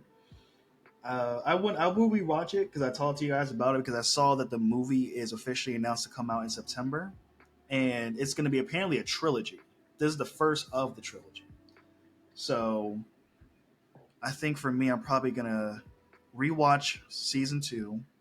Because I think isn't season 2 just the movie, the train movie, but just split up into episodes. Season 2 isn't just a train movie. I think either season 2 was the train movie, and then there was the episodes following the train movie where they're like recovering, they're talking about stuff, character development. Mm-hmm. Talked to the Flame Hashira's dad, who used to be the Flame Hashira. He was a jerk, and then he stopped being a jerk later, I guess. And then they started the Red Light District arc. Oh yeah, that arc. Did you like that arc, Red Light District? I actually did. I thought at first it was a little bit like, we'll see. But it ended up being a lot better than I thought it would be. By the end of that arc, I was like done hating on done hating on Demon Slayer. Because again, I was really hating on it because I was like, I don't like when a story is already dumb simple and then it like violates its already like simple rules. You know what I mean? It's one thing if you're writing a super complex story and you like miss one little detail and it creates a small plot hole. Yeah, it's a little disappointing, but it happens. But like, you're watching a show like Demon Slayer, like, oh, story wise, Demon Slayer is a layup. You know what I mean? Yeah. Compared to some other shows like Code Geass or Attack on Titan, for one. Or that's true. Do you compare it to like Solo Leveling with its same type of like plot progression in a way? Like they're both not super layered, basically. Solo Leveling is a sprint, but I think they're doing the same thing. Peak animation, super simple premise, execution is cool. Except Solo Leveling actually surprises me a lot more than Tanjiro's journey does. Because Tanjiro, he's just doing the typical hero's journey within the shonen fashion. Sprinkle some training arcs in there, sprinkle some feelings. He breathes really well and then fights like. Like that's it sounds simple, but that is what Demon Slayer is, and there's not many surprises in Demon Slayer. I think there was that one season. Spoiler alert, by the way.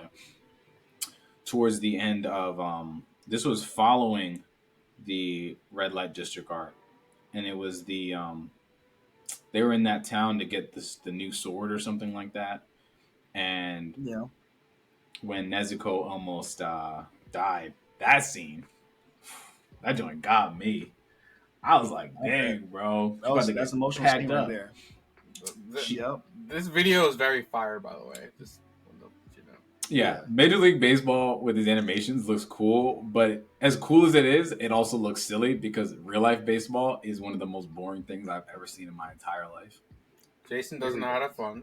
I have Especially been to playoff baseball. so many games, and I'm still bored. I've been to like 4 games. 2. 4.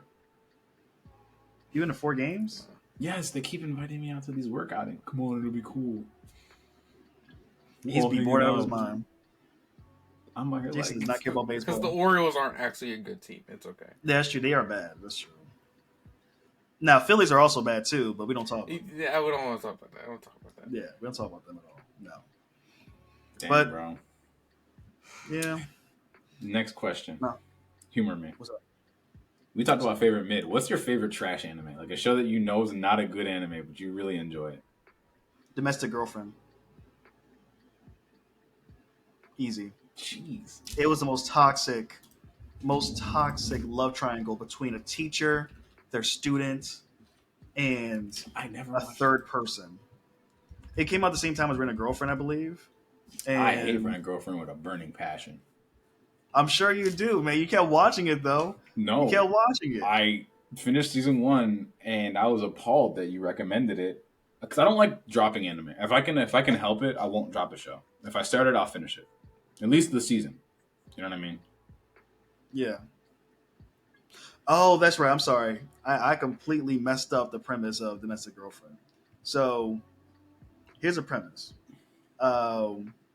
Natsu is hopelessly in love with his teacher. Oh, I may not be wrong. Natsu is hopelessly in love with his teacher, Hina. Trying to move on, he agrees to a mixer. There he meets an all-girl named Rui, who invites him to sneak out. She takes him to her house and asks him to have sex with her. Natsu, the man, frustrated that his love will not bear fruit anyway, he loses his virginity to her. The next day, Natsu's dad tells him that he wants to remarry and his prospective partner is coming to their house that evening. As the door swings open, Natsu is taken aback to discover that the woman his father plans to marry has 2 daughters, his longtime crush, Hina, the teacher, and her younger sister, Rui, the one he just lost his virginity to. Yeah, I couldn't watch that, bro. Good. I couldn't watch. That reminds me of a show that I've seen that was also really, really weird. It was this show. Peak weirdness. I can't remember what it was called, but it was a show about this guy. He dated this girl, and essentially they broke up. It was bad or whatever. They didn't talk to each other for like a year or whatever. And then his dad starts dating some woman. Turns out they get married very quickly. And then he's like, oh, she has a daughter, blah, blah. I was like, interesting. So I'm going to have like a stepsister. I guess. Stepsister, yeah. It's his ex. And now they live I'm together. not going to lie to you.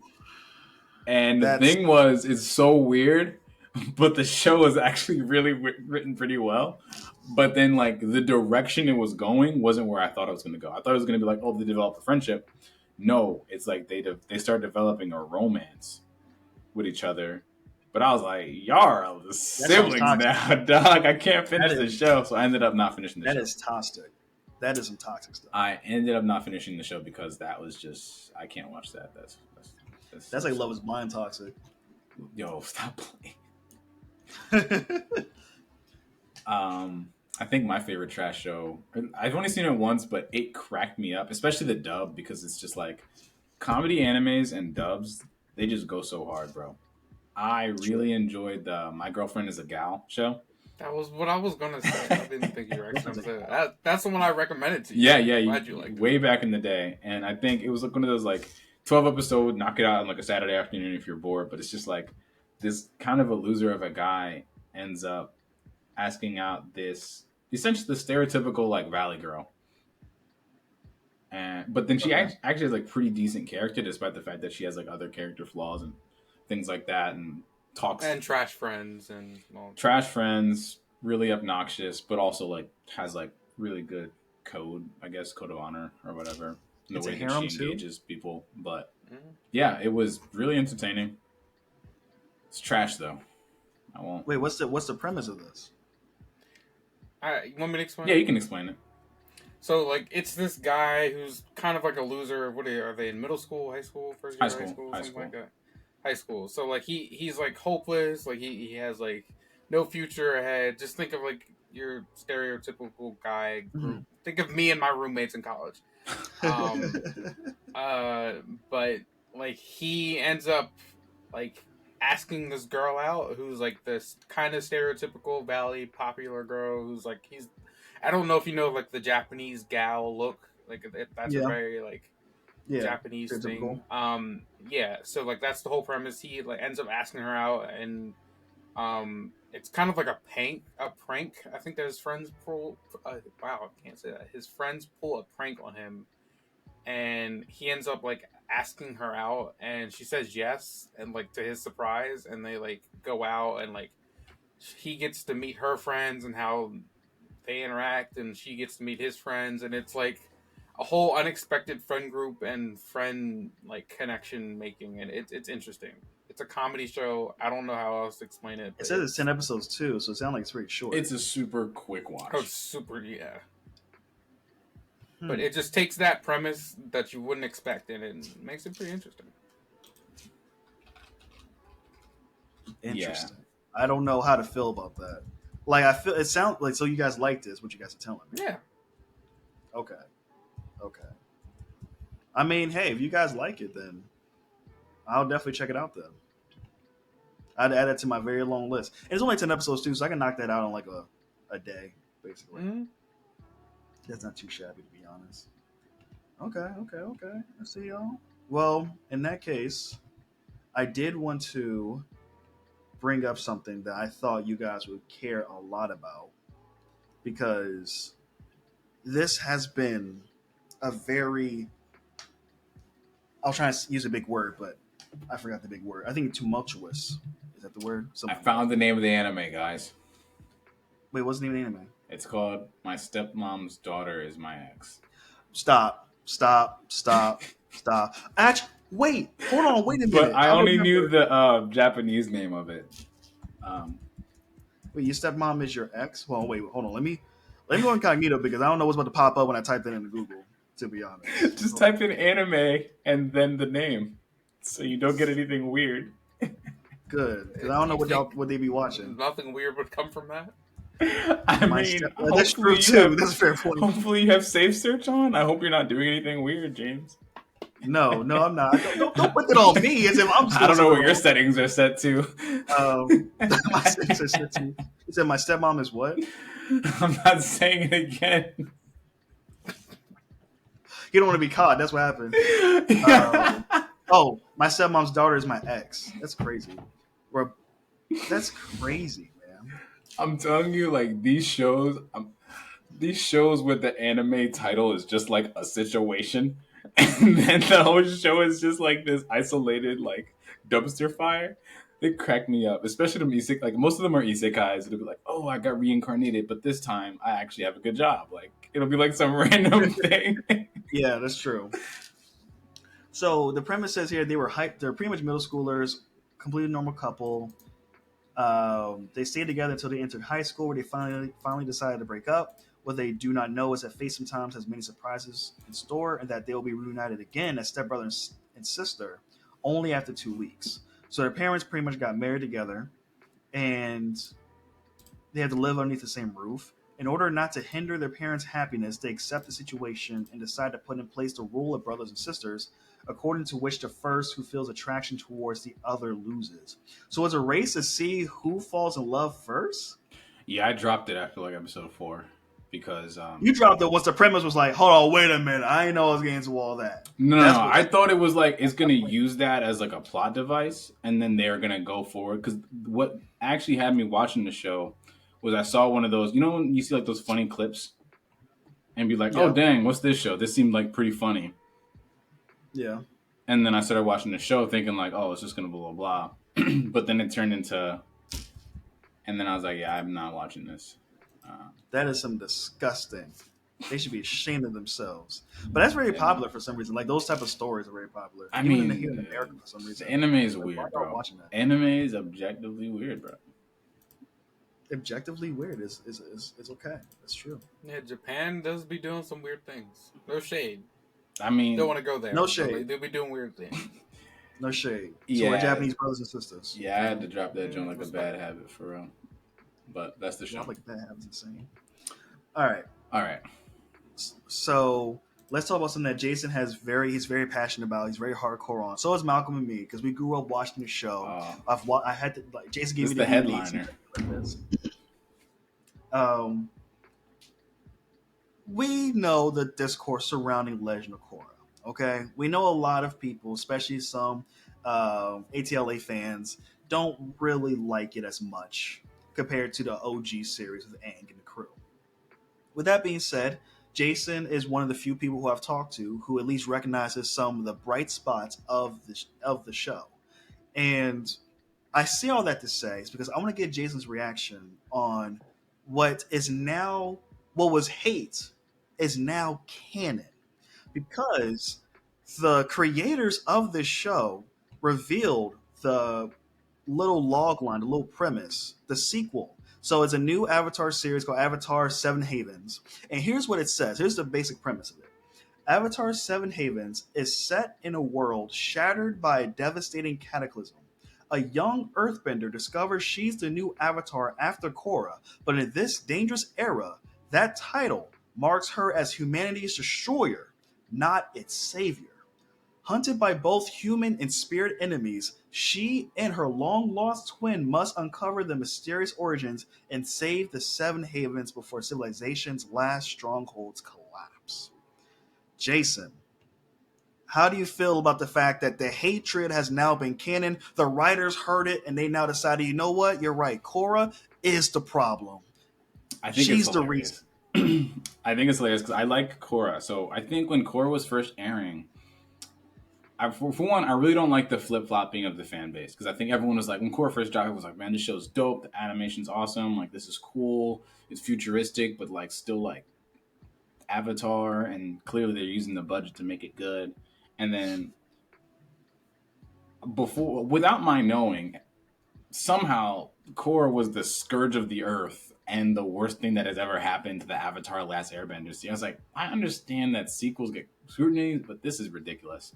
And I have seen no shortage of videos intellectually dissecting and deconstructing Korra, arc by arc, episode by episode, decision by decision, line by line. My goodness, they hate this. They hate Korra, and I think a lot of it's unwarranted. Personally, I do think book 2 is kind of trash, and if they were to redo that entire book, it would have made the whole show better. And then book 4 didn't need to happen. Personally, I agree. Yeah. I think if they were going to do that idea, it would have they could have done it a little better. Um, that to say, me and James talked shortly before we got on the pod, and I was just cracking up because I was like, "Dang, bro, they hate Korra so much that now even in the show they hate her, like to the point where I've seen different comments on the Seven Havens thing and what this might be. This might be a situation where like Korra got blamed for something that wasn't actually her fault, or was partially her fault, partially not her fault, or they just didn't know what happened because had to be there type situation. And Lack of context, right? bingo. But I think this is really interesting. I think it solves the dilemma that people were having. If you just keep moving forward in time, things like what are you going to do? An Avatar in the modern era? That's not interesting. Why? Because that's not what made the original show interesting. It will take away the last little shred of fantasy elements that it had to it. You know what I mean? Yeah. If I want to watch powers in a modern era, I'm going to watch Solo Leveling. I'm not going to watch like Avatar Rendition 3. I thought they were going to do a prequel series, but they ended up doing this. I thought this is cool, mainly because Avatar has no support now. Yeah, literally. Because the first show, Avatar had like limited support, and most people liked them. Most people were happy about them. Every now and then, people were just like, "You abandoned us for 100 years," yada yada yada. And then, like in Legend of Korra, we just saw like Korra just be like headstrong for 4 seasons straight. Like they could have sped up some of that progression, but it was just like she was learning in slow motion. It was hard to watch. But yeah, like you said, like it's a show that's set off the heels of Korra's failure as an Avatar. people have been calling Korra the worst Avatar for a minute. Well, now she is. Now she officially is. And she's the first now. She's now the first Avatar of the line now, basically. Yeah. I've seen people say things like they might do a thing where it's like, oh, the Avatar line was broken, but it's more like it got scattered and you could probably like reclaim it. Bring it back together. You would have to like go deeper into your spiritual side to like reconnect with the lost. And so like I've heard different things like that. Like they could do that. I've seen fan videos or fan scripts of rewriting season 2 or 4 to like, fix some of these issues. Because it definitely did set Korra up to just go from being the strongest to the weakest immediately.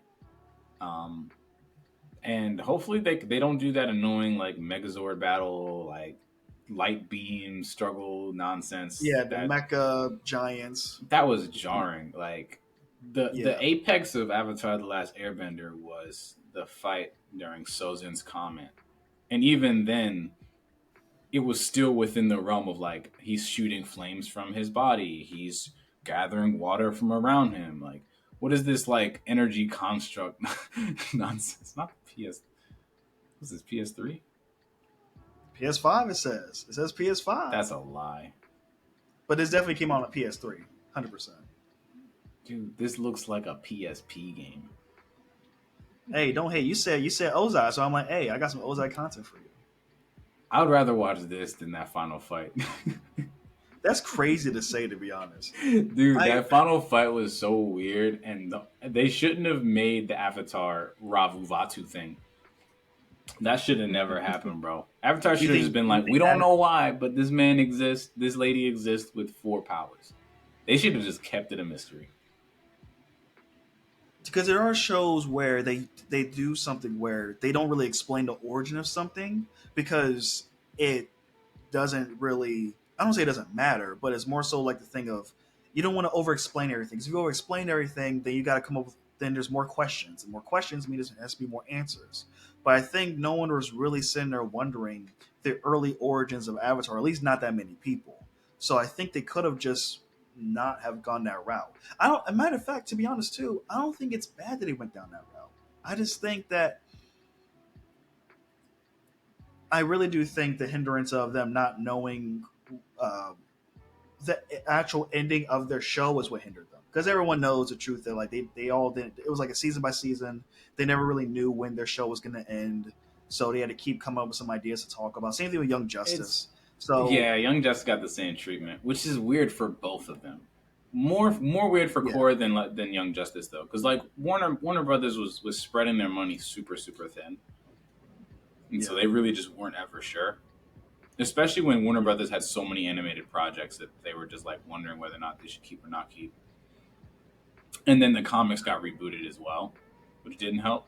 But Avatar, like, that was a big bag. Like, they made bread off that mug to the point where you could see the difference. Like, why do you think there was so much more waterbending in Legend of Korra than it was Avatar? They said it was because they actually have the budget for it, because waterbending was just that much harder to animate compared to firebending or earthbending. And they actually could do that during Legend of Korra. And I was like, so you give you this huge budget, but then don't let you write a longer, more comprehensive story? I know, right? But it's kind of weird because it's like, I don't know what they were thinking, because especially coming off the heels of Aang's show, if you're going to do a sequel series, I would imagine you would give more creative control. Maybe creative control, but also there's more breathing room for the show. Like if the original series was doing good, why would you not give the sequel series the same amount of grace? Is my thinking behind it. Like, why did you do a season by season type of thing? But, yeah, I feel like if you're gonna like have a short leash, it should be with the initial thing. But the thing is, they gave so much leeway for Avatar: The Last Airbender's production. I think they were working on it for like 5-6 years. They were, and then they still scrapped the pilot episode and redid it. They did. Y'all, I don't know. Have you guys all seen that pilot episode of what it was with? I think it was like what? Yeah. Aang and Zuko. Yeah. And it wasn't Katara. It was No, it was Katara. It was someone else. It was Kaya. I think so. That sounds about right. I don't remember. I don't remember. But Yeah. Um, Whatever Katara's mom's name was Katara's name yeah. originally. Let me ask you, actually, Malcolm. Let me get your opinion on this first, and then I'm gonna ask my question of just the sequel series, the Earthbenders, the twins. Korra is now seen as the bad one, the destroyer of humanity in humans' eyes. What's your takeaway with all this? I'm with Jason. I'm here to defend Korra. I the show and the character. Jason. Well, let me say this. Backtrack. I watched like the first season of Korra and I enjoyed it. I didn't watch it anymore like before I started college, and then Jason was like, "Hey, Legend of Korra, it's a great show. You should like watch all the seasons." And so like me and him like watched most of the seasons, and I ended up finishing on my own. And I was like, "Hey, he's right. This is a great show overall. Like I enjoy it. I didn't hate it like a lot of people were like, oh, it's a terrible show. Don't watch it. It's like awful. Don't. It's like it's a disgrace to the Avatar like genre or not genre like title like." I enjoyed Korra the show and Korra the character. I don't hate as much as other people. I see why she gets a lot of hate. I see why people are really frustrated. But I think I just understand she is who she is. That's who she is as a character. So like she can be frustrating as a character, but like I'm okay with her being frustrating as a character because she's different. Like that's her own thing, and like I take the good with the bad. I'm fine with her. I'm here to defend her. Um, I'm I'm hoping that she's not as evil as everyone seems to think she is right now in terms of like doing something heinously awful. Um, I'm excited to see where the show goes. Obviously, we're all huge fans of Avatar. I've watched it so many different times, and can never get enough Avatar content that is animated. Live action, I don't know what you're talking about. There's no such thing as a live action Avatar content. Actually, they probably shouldn't do one though, right? They Probably. should give up on live action. Just yeah, just make sure it's It's so animated. Keep expensive going for no animated. reason. And pointless. That's Like why I do like how they're anyone who's announcing subscribed to animated. Netflix who's gonna subscribe to Netflix is already subscribed. Yeah, I don't think. And if you wanted to, like, that's why I like how Avatar Studios is doing anime theatrical films of Avatar. Like Avatar Endgame is getting their own theatrical film, I think, next year. So I like that pocket. Just stay animated. I don't need a live action. But with all that being said, sometimes a live action adaptation could work, just not when you're taking stuff from season two and putting in season one and everything. Yeah, like live action But One Piece was pretty good. yeah, live action One Piece. Jason here doesn't like it, but I live action don't One think Piece it was actually was pretty good. that bad. I don't think it was the bee's knees. It came out a lot better That than I thought it was gonna be. It was as yeah, good I'm as not I against think an anime live action for One Piece could get. Yeah, yeah, I agree with I that. enjoyed it. I think the creative liberties they took to make it possible in live action and the way they moved around the story, I think it was valid. Yu Yu Hakusho's live action, I did watch recently. Oh, really? How was it? It was only 5 episodes, right? How was it? I think it was pretty good. I knowing that they couldn't get too far into the story, it made sense why they kind I'm of like surprised. rearranged certain things happening. It's like they merged the Saint Beast arc with the like Spirit Detective. Detective arc with the Yeah. beginning of setup for the tournament arc. Is there talk of a season two with them? No clue. Because to do a dark tournament arc, that's the whole season. Man. You can't do multiple arcs after that. But They should I was not gonna do say anything too. past the Death Tournament arc because they are not going to be able to do anything past that plausibly. That is fair, especially what happens later. Yeah, you're right. The budget itself, that'll be just a movie. But I do want to throw this at you guys. I know this might seem like a little backtracking from our last Airbender topic, but because Korra, from our knowledge, is the new beginning of the Avatar line. Of course, it might be some more details. There might be some uh, stuff to change it, but from my knowledge right now, it seems that she's the new number one. Do you guys feel like it would be a good move for them to just rock with that and and just continue on with this line instead of trying to bring the old avatars connected again? Just let it ride with Korra as the beginning. I'm fine with change. I'm cool with change as well. Wasn't that like one of the names of the books? Yeah, Change. Yeah, I think wasn't that book 4? yeah, I believe so. Yeah, change. But So I asked that because go ahead, Jason. no, I got. I was gonna say because Korra, because when I was reading this, I was like, because I know when before this was revealed, this premise of the Earthbending twins, the premise, a lot of people's theories was like, how far are we gonna go with the next Avatar? Is it gonna be like the futuristic? Are we gonna go into like the modern era where we are now? Blah blah blah. Because Korra, correct me if I'm wrong, is based on Industrial Revolution, right? So that's between like what the early 1800s basically. And this premise says it's the Earthbending twins discover their avatar right after Cataclysm, right after Korra. So they're not saying there's a Korra, then someone else, and then the twins. They're saying Korra, and then the twins come along. So is this now approaching like Civil War era ish now? I Because think it'd be a little bit past that. Wait, they're talking about twins now? Because I heard that yeah, leak, but that leak is that separate from the leak that we talked about earlier? nope, that's the same It's one. all That's combined. the So, show. but I heard like one of them was raised properly and the other one was abandoned. Was the one that we're Yeah, following that's the one that that's was the. raised properly or the one that was abandoned? I think the one that was raised properly, I believe. But My the one that was understanding. I raised know it's properly is still also having a target on her back. yes, because I remember there's one of the twins is a long lost, so I'm assuming that's the one who didn't had a rough life, didn't really was recognized or anything like that. About to be a The one monster, who was yo. raised properly, She about and to one be of them's apparently the Avatar. Dude, what if one of them only has two elements, the other one only has two That, elements? I heard that rumor too. Like one of them is like earth Ooh, and water, and other one's fire and air or something in like air. that. That's crazy. They had to combine Earth together and to water become the together is probably not going to be as tough. You want to throw mud at somebody? Like really hard. Use mudslide. They can do But the I feel like if you're fire earth, then okay. you get the lava thing, and if you're like water air, then you're just gonna be like flying. You got blood bending and metal bending though. That is true. Blood bending and metal bending is insane. Blood bending on the full moon, unless you're like Amon or part of his line or something. Yeah. I wonder if they're gonna keep this grounded because how big can you get? Like you Korra when it gets spirits. Like I don't know what. I think scaling down would be dope because I mean, we like really high like high stakes stuff too, but like scaling back is fine too. And I think the reality is when you start with a new cast, like watching a person struggle, that's cool. That's part of the hero's journey. And if we're gonna still follow the hero's journey template to a certain capacity, then let's do that. Especially because there's not an infrastructure to support this avatar because the world's against her. That's true. No support team Or avatars since since there's now. twins. Avatars, right?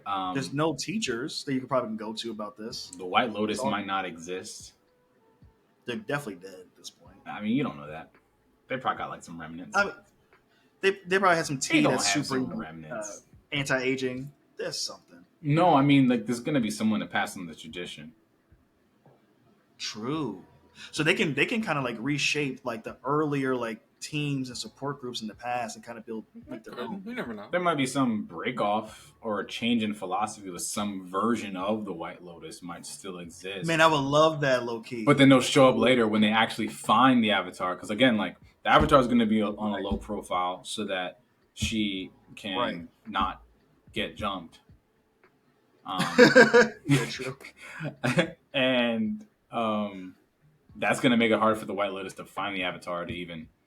Because it's not going to be like Aang where he's like showing up everywhere like, hi, I'm the avatar. Can I help? Like, it's going to be like you're wearing like very like low profile clothes, trying to blend in the crowd, be as discreet as possible.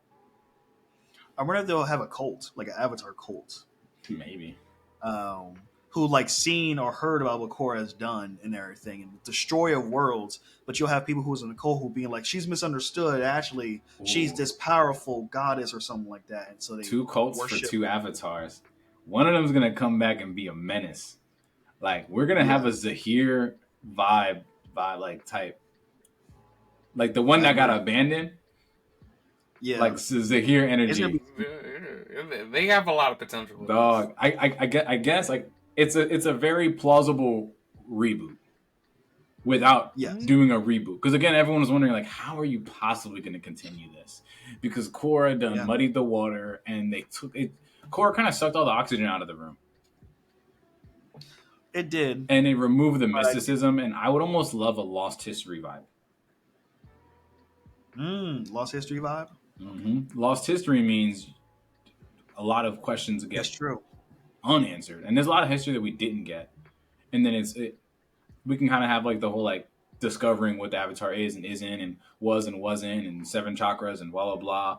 But there isn't necessarily a tradition to jump onto because everything got destroyed in the cataclysm. It does. So that means now these twins can create their own tradition for the Avatar now, because now the Aang's group, all the past Avatar line is kind of diminished. Now they have to they're now the new foundation of what the Avatar message could be, what the foundation is, the philosophy of Avatar could be now. Well, at least one of them, because I think only one of them is supposed to be revealed to be the Avatar, but we don't know who it will be yet. I think that's like the mystery of the season, like which one is it, which twin? So I don't know.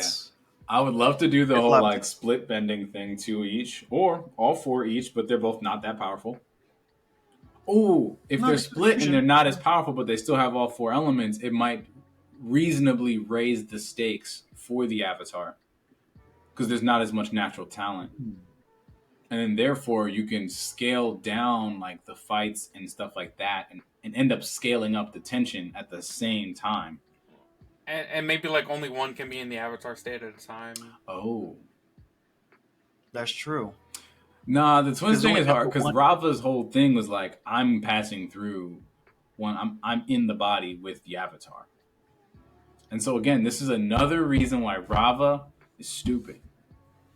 The Rava Vatu thing is stupid. It is. It is. And it's okay, Jason.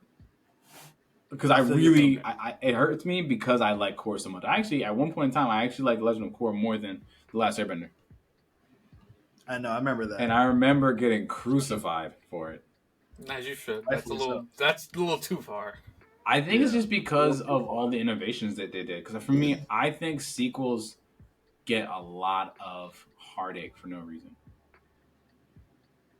It's always too different from the original and then not enough like the original. But it's just like, no one's ever going to be happy. And I think that makes me almost like kind of root for the sequels and really look at its strengths and look at its improvisations. Like I think there's lots of things that Korra did better. I think also Korra and Avatar were both produced under very different constraints. And so it's kind of like apples to oranges. So I don't even think it's even possible to fairly critique and compare them. I think that's why this show is going to be way more interesting because it's 26 episodes over 2 seasons. So they already plan a season 1 and season 2. So they already planned that it's going to be like a multi-season arc compared to Korra, where she only had like a season by season type of will she or will she not come back with another season. So with this being said, I hope that they tell their story in season 2 and then we move on to the Fire Avatar. You know what I'm saying? I'm trying to get to that Fire Nation. You know what I'm saying? So he was like, we'll 100 years of war. 100 more. Run it back. You know what I'm saying? Do it again. We'll see. Malcolm, any last thoughts? Free Korra. She didn't do anything wrong. I got her back. Free Korra. No, Korra did a lot wrong. Korra the Avatar did a lot wrong. Korra the show was extremely interesting, I think. And even on my first watch through, I didn't really mind the seasons that I critique heavily now. I think everyone has a strongly negative opinion because everyone told them what to think. It's similar to what happened with Bleach. One person went online saying that Ichigo doesn't have a personality, and then everyone parroted that opinion for the next, 10 years. That's true. And I was like, y'all can't think for yourselves? Y'all can't develop an opinion? No, because let's be honest here. Most of these people either don't watch the animes, they watch a couple of clips online, or they watch it while driving. Or they're not. Or they watch it while driving. It's been some years. Exactly. It's been some years. So they just, rank the big 3 for yourself. My Academia. No. Rank the big 3, not all the other stuff. There's only one big 3. There's only one big 3, and then we're done. One big this, and we're done. It goes Naruto, Gap, Bleach, Chasm, Dry. Dragon Ball. Chasm is crazy. You didn't even see Dragon Ball. Yo, Dragon Ball's not I would included. go It's over One Piece. I'm sorry. not over One Piece. He said I didn't even watch the episode. I know it's better. That's crazy. I've watched both. What are you talking about? What, Dragon Ball? I've watched many episodes of Dragon Ball. Did you really watch it? I still think Dragon Ball is better than One Piece. I think Dragon Ball is better than One Piece. I think after rewatching Dragon Ball and Dragon Ball Z, it's so tough. Better than One Piece. I think I can. Dragon Ball's not part of the big three. Why would we even have this discussion? It's better than One Piece. I'm not even going to answer that question because it almost feels unfair. It's not a question. It was a statement. I'm not going to respond with my own statement in kind to that statement because I don't think it's something I can even say. I'd probably rock with. I'm gonna be a little bit biased here because there's only one anime. Well, yes, my opinion. There's only one anime. There's only one anime out of the big three that actually captured me the first 10 minutes of the anime. Only one of the big three. The other ones took a little bit while to get the ball rolling. So that means number 3 would have to be Naruto. I agree with the tweet that I saw where someone said that if you didn't watch the big three when you was growing up, it just doesn't hit like that. I might have to agree. Yeah. I feel like if you don't watch One Piece, Bleach, or Naruto growing up, like it might.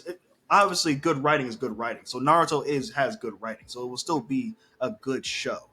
But the connection that you guys have with Naruto is my connection with Dragon Ball, basically. Because I grew up on that. So Naruto's dead last. So did I, dummy. I'm not. Be quiet. I'm not even counting Shippuden. Maybe I should count Shippuden. Either way, still number 3. Number 2, Bleach. Unfortunately, Bleach took about like 15 to 20 episodes for me to actually get really into it. Soul Society is peak. I did enjoy the arcs, but it just didn't hit for. It took a while for it to rev up the gears. You talking about just that initial characters? The coulda town arc just took too long. Yeah, it just took a while for me to be invested in. So I was like, all right, cool, But it was the equivalent of the Spirit Detective arc in Yu Yu Hakusho. That's fair, and that's why Yu Yu Hakusho to me is like that's on the top. But yeah, that's why number 1 is Peak Peace. It captured me the first 5 minutes of the show. Mind you, I used to talk trash about One Piece. You were one of all me. the time. It was me and you, and then you left me, and now it's just me. And Jason kept badgering me to watch. I was One not Piece badgering you. So I was like, you watched One Piece as a full-time job for 4 months. It was a. You watched 40 hours of One Piece a week. I did for a couple of it was almost over a month. And got paid for it. Yep. And got paid for it, technically. Yeah. He was making more than I was working while sitting home watching One Piece. I was so angry. Is that on me? Or is that on you? I don't know. Look, all I'm saying is that I was able to watch 910 episodes of One Piece in 8 months. I was binging that show. Even when I got spoiled on a major character's death, like 2 episodes prior, dang, the emotional scene still hit me. That's how great Oda's writing was in the Marineford. Still peak fiction. So no matter what happens, the only reason why One Piece does not beat Dragon Ball, 1, nostalgia. 2, Dragon Ball's emotional moments for me, like with Vegeta and Goku and Gohan transformation and everything like that, just to me still hits harder. And I think at the bottom of my heart, One Piece Gears transformations just don't hit as hard as it could. But I know that's because Oda's not trying to hype up the Gears as much as compared to Dragon Ball. But man, One Piece, it is true. If you start One Piece, if you don't like One Piece, are you really an anime fan? I'm gonna be that toxic One Piece fan. Don't do that. I am 95 episodes through this show, and I'm still not entertained. And mind you, Don't Mind watch you, One Piece. I'm If not you're a a One Piece fan. 95 episodes I'm into committed. anything, I'm committed. you're committed? Then No, you do it got- already. no, Committed. This is No, painful. Malcolm. Episode 800 is when it's really gonna get good. So I'm Oh, okay. No, No, but One I'm Piece saying- was good I'm from the saying- get-go. It wasn't. But It hasn't I been. do- It's been okay. All right, That, the that's first want arc. to talk about mid. All right, the Want to talk about whoa, mid? whoa. Mid. Do not call One Piece mid. That's Malcolm's crazy. Malcolm's Mid. toxic. Crazy. He's bro. Don't call. I will go rewatch those 95 episodes and go detail by detail why it's so mid. It's so just. I Yo, would One rather Piece you is wait about for guts, the wits bro. to. It is. mid. When in episode 300? All of the Absolutely. episodes. No. From episode 1, How- One Piece is about guts. They were the last thing I remember is they were on this giant island and two giants were fighting and it was the most boring thing I've ever That seen. was in my pretty life. boring. But you can just like, you know. That was 90 episodes in. No. That entire That's arc a was side wild. arc. That's just a little island hop, bro. That's not a main The arc. transitional arc. That's Naruto not, has nobody those too. talks They about all that filler when they're arcs. talking about One Piece arcs. We don't even remember that. It matters, but Right. it's not like in the You forefront. think, That's just like you sprinkles. think bro. remember Naruto's arcs? Come on now.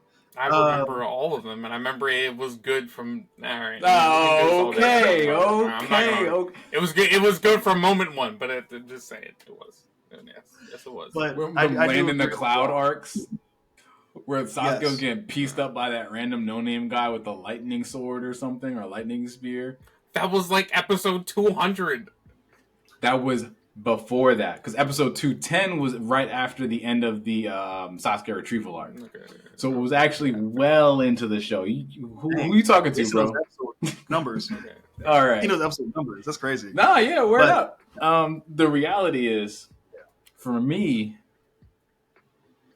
it's so hard to put between Bleach and One Piece as number one for totally different reasons. But personal impact, Bleach wins by a hair, then One Piece, then Naruto.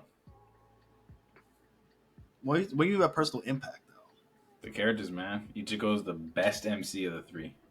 These are the characters. We all know what he meant by that. Ichigo is the best. James, MC we already of know the what he three. means by that. I know what he means. Yeah. Bleach is Ichigo's the best MC.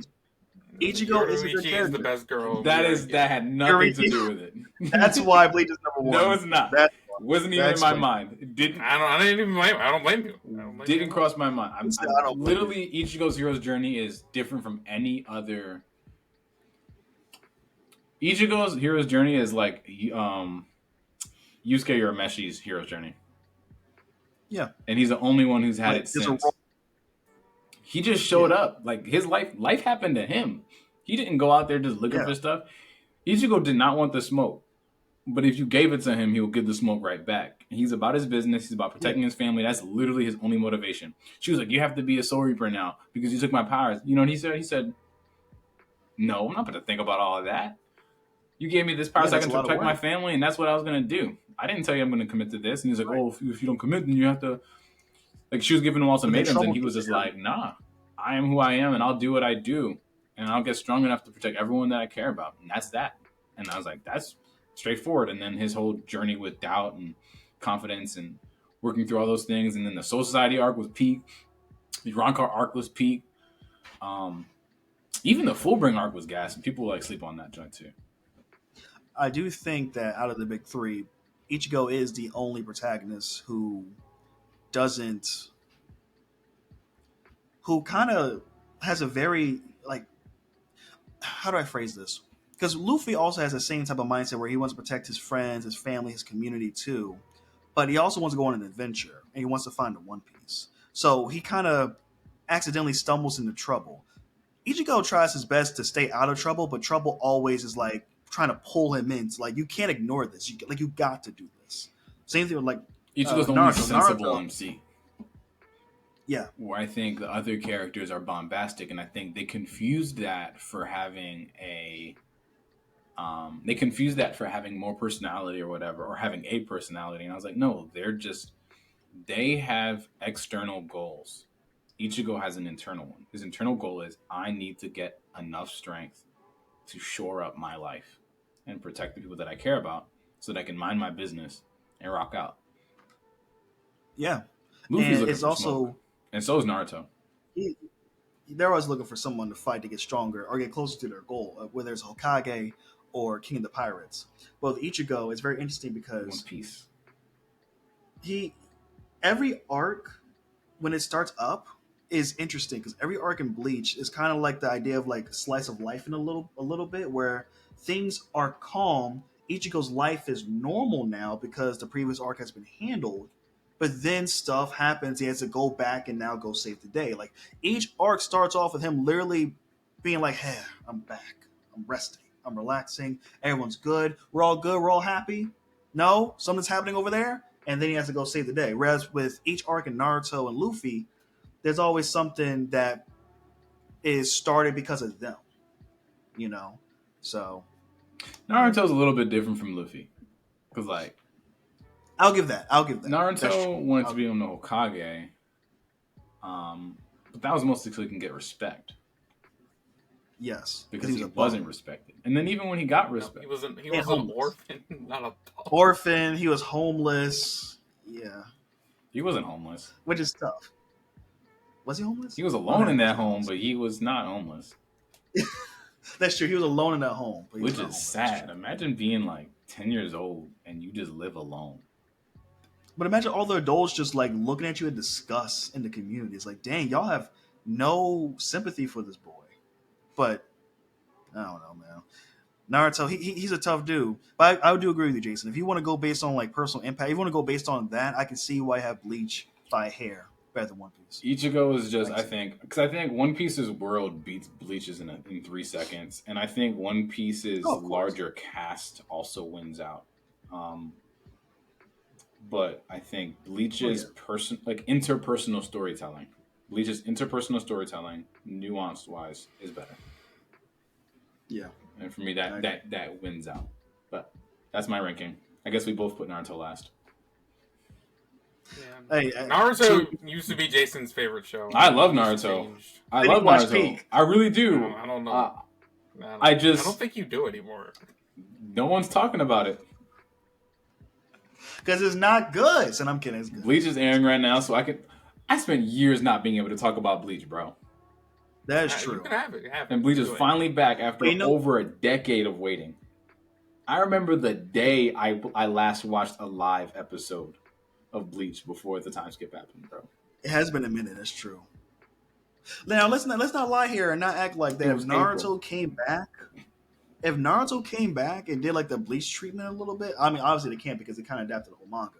But if Kishimoto was like, I have another arc in my bag from Naruto, updated animation, peak storytelling, come on, I think Naruto will be able to bring back its old. Wouldn't be able to happen because Boruto ruined it. Yeah, that's true too. They ran 200 plus episodes of filler. Hold on, let me Google how much filler Boruto has. It has a percentage. How much filler? Boruto anime filler. Naruto's not coming back, and it's Boruto's fault because they should have let Naruto rest. They should have let Naruto end, let all the haters come out in the woodworks, get their critiques out, then they get quiet again, and then nostalgia picks the show back up. But no, we had to watch Boruto. Oh wow! So that's interesting.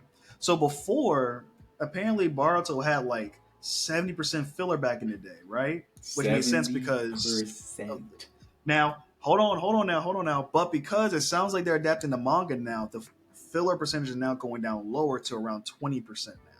So it seems like they went through the filler saga and now they're back following the manga. You know how you know Boruto is bad? On 4 different occasions in the last year and a half, I went on YouTube to see if I can find like an arc summary video for Boruto. Nothing. No summary videos at all for anything happening. Yeah. Nobody on YouTube cares enough to summarize it. No anime. You know how many Naruto anime YouTubers there were? A lot. Not a single one of them wanted to summarize or cover the contents of Boruto's anime. Because who's gonna Not watch? A single one. None. And then he threw Naruto and Sasuke in there, depowered them, did stuff to them. They and then gave Gara a stupid haircut. They made Lee mid. Yeah. Tsunade, we don't gotta talk about that, bro. Malcolm, what happened is that Jason started watching more video essays from anime people and started seeing how actually Naruto has a lot of flaws and not as peak as once was. But Bleach, he started watching more of those video essays and realizing, hey, No. I Bleach watched video is episodes peak. of people hating on Bleach So- and saw all those arguments be trash, and I held my 10 toes down. And then the Blood War arc come out, and then people are like, Bleach is good again. And I'm like, that's what I thought. Bleach has always been good. I stand by that. Bleach has always been good. I really do wish they did a remake of Bleach before this final arc. Yeah, but the it is difference what in it is. animation is Final arc still jarring. good. It's very jarring, but it is what it is. This final arc is still good. I'm about to binge it again. Actually, I'm just binge it again. I'm about to binge the episodes that I missed. But that season's finished. yeah, Isn't it? yeah, it's been done. It's been exciting. I caught up. Wait, is the show over now? No, there's another arc coming out. Oh, thank goodness. Okay, good. It's not done. Bet. Yuha is still very much right. alive. All right, y'all. This was episode 11. Malcolm, give us your last words. I'm tired. I got nothing else. Peak Peace All right. and Bleach. No, Peak mid-piece. piece. All right, mid-piece. There we go. Mid-piece. Mid-piece. We're out. That's the episode. That's how the episode mid-piece apparently. All So, Jason, how about you? Bleach is peak. Watch Dr. Stone. Peak. I do gotta watch good Dr. right Stone, now. it's true. It is so good. That and Yeah. Solo Leveling are the best anime that are currently airing right now, in my opinion. Got you.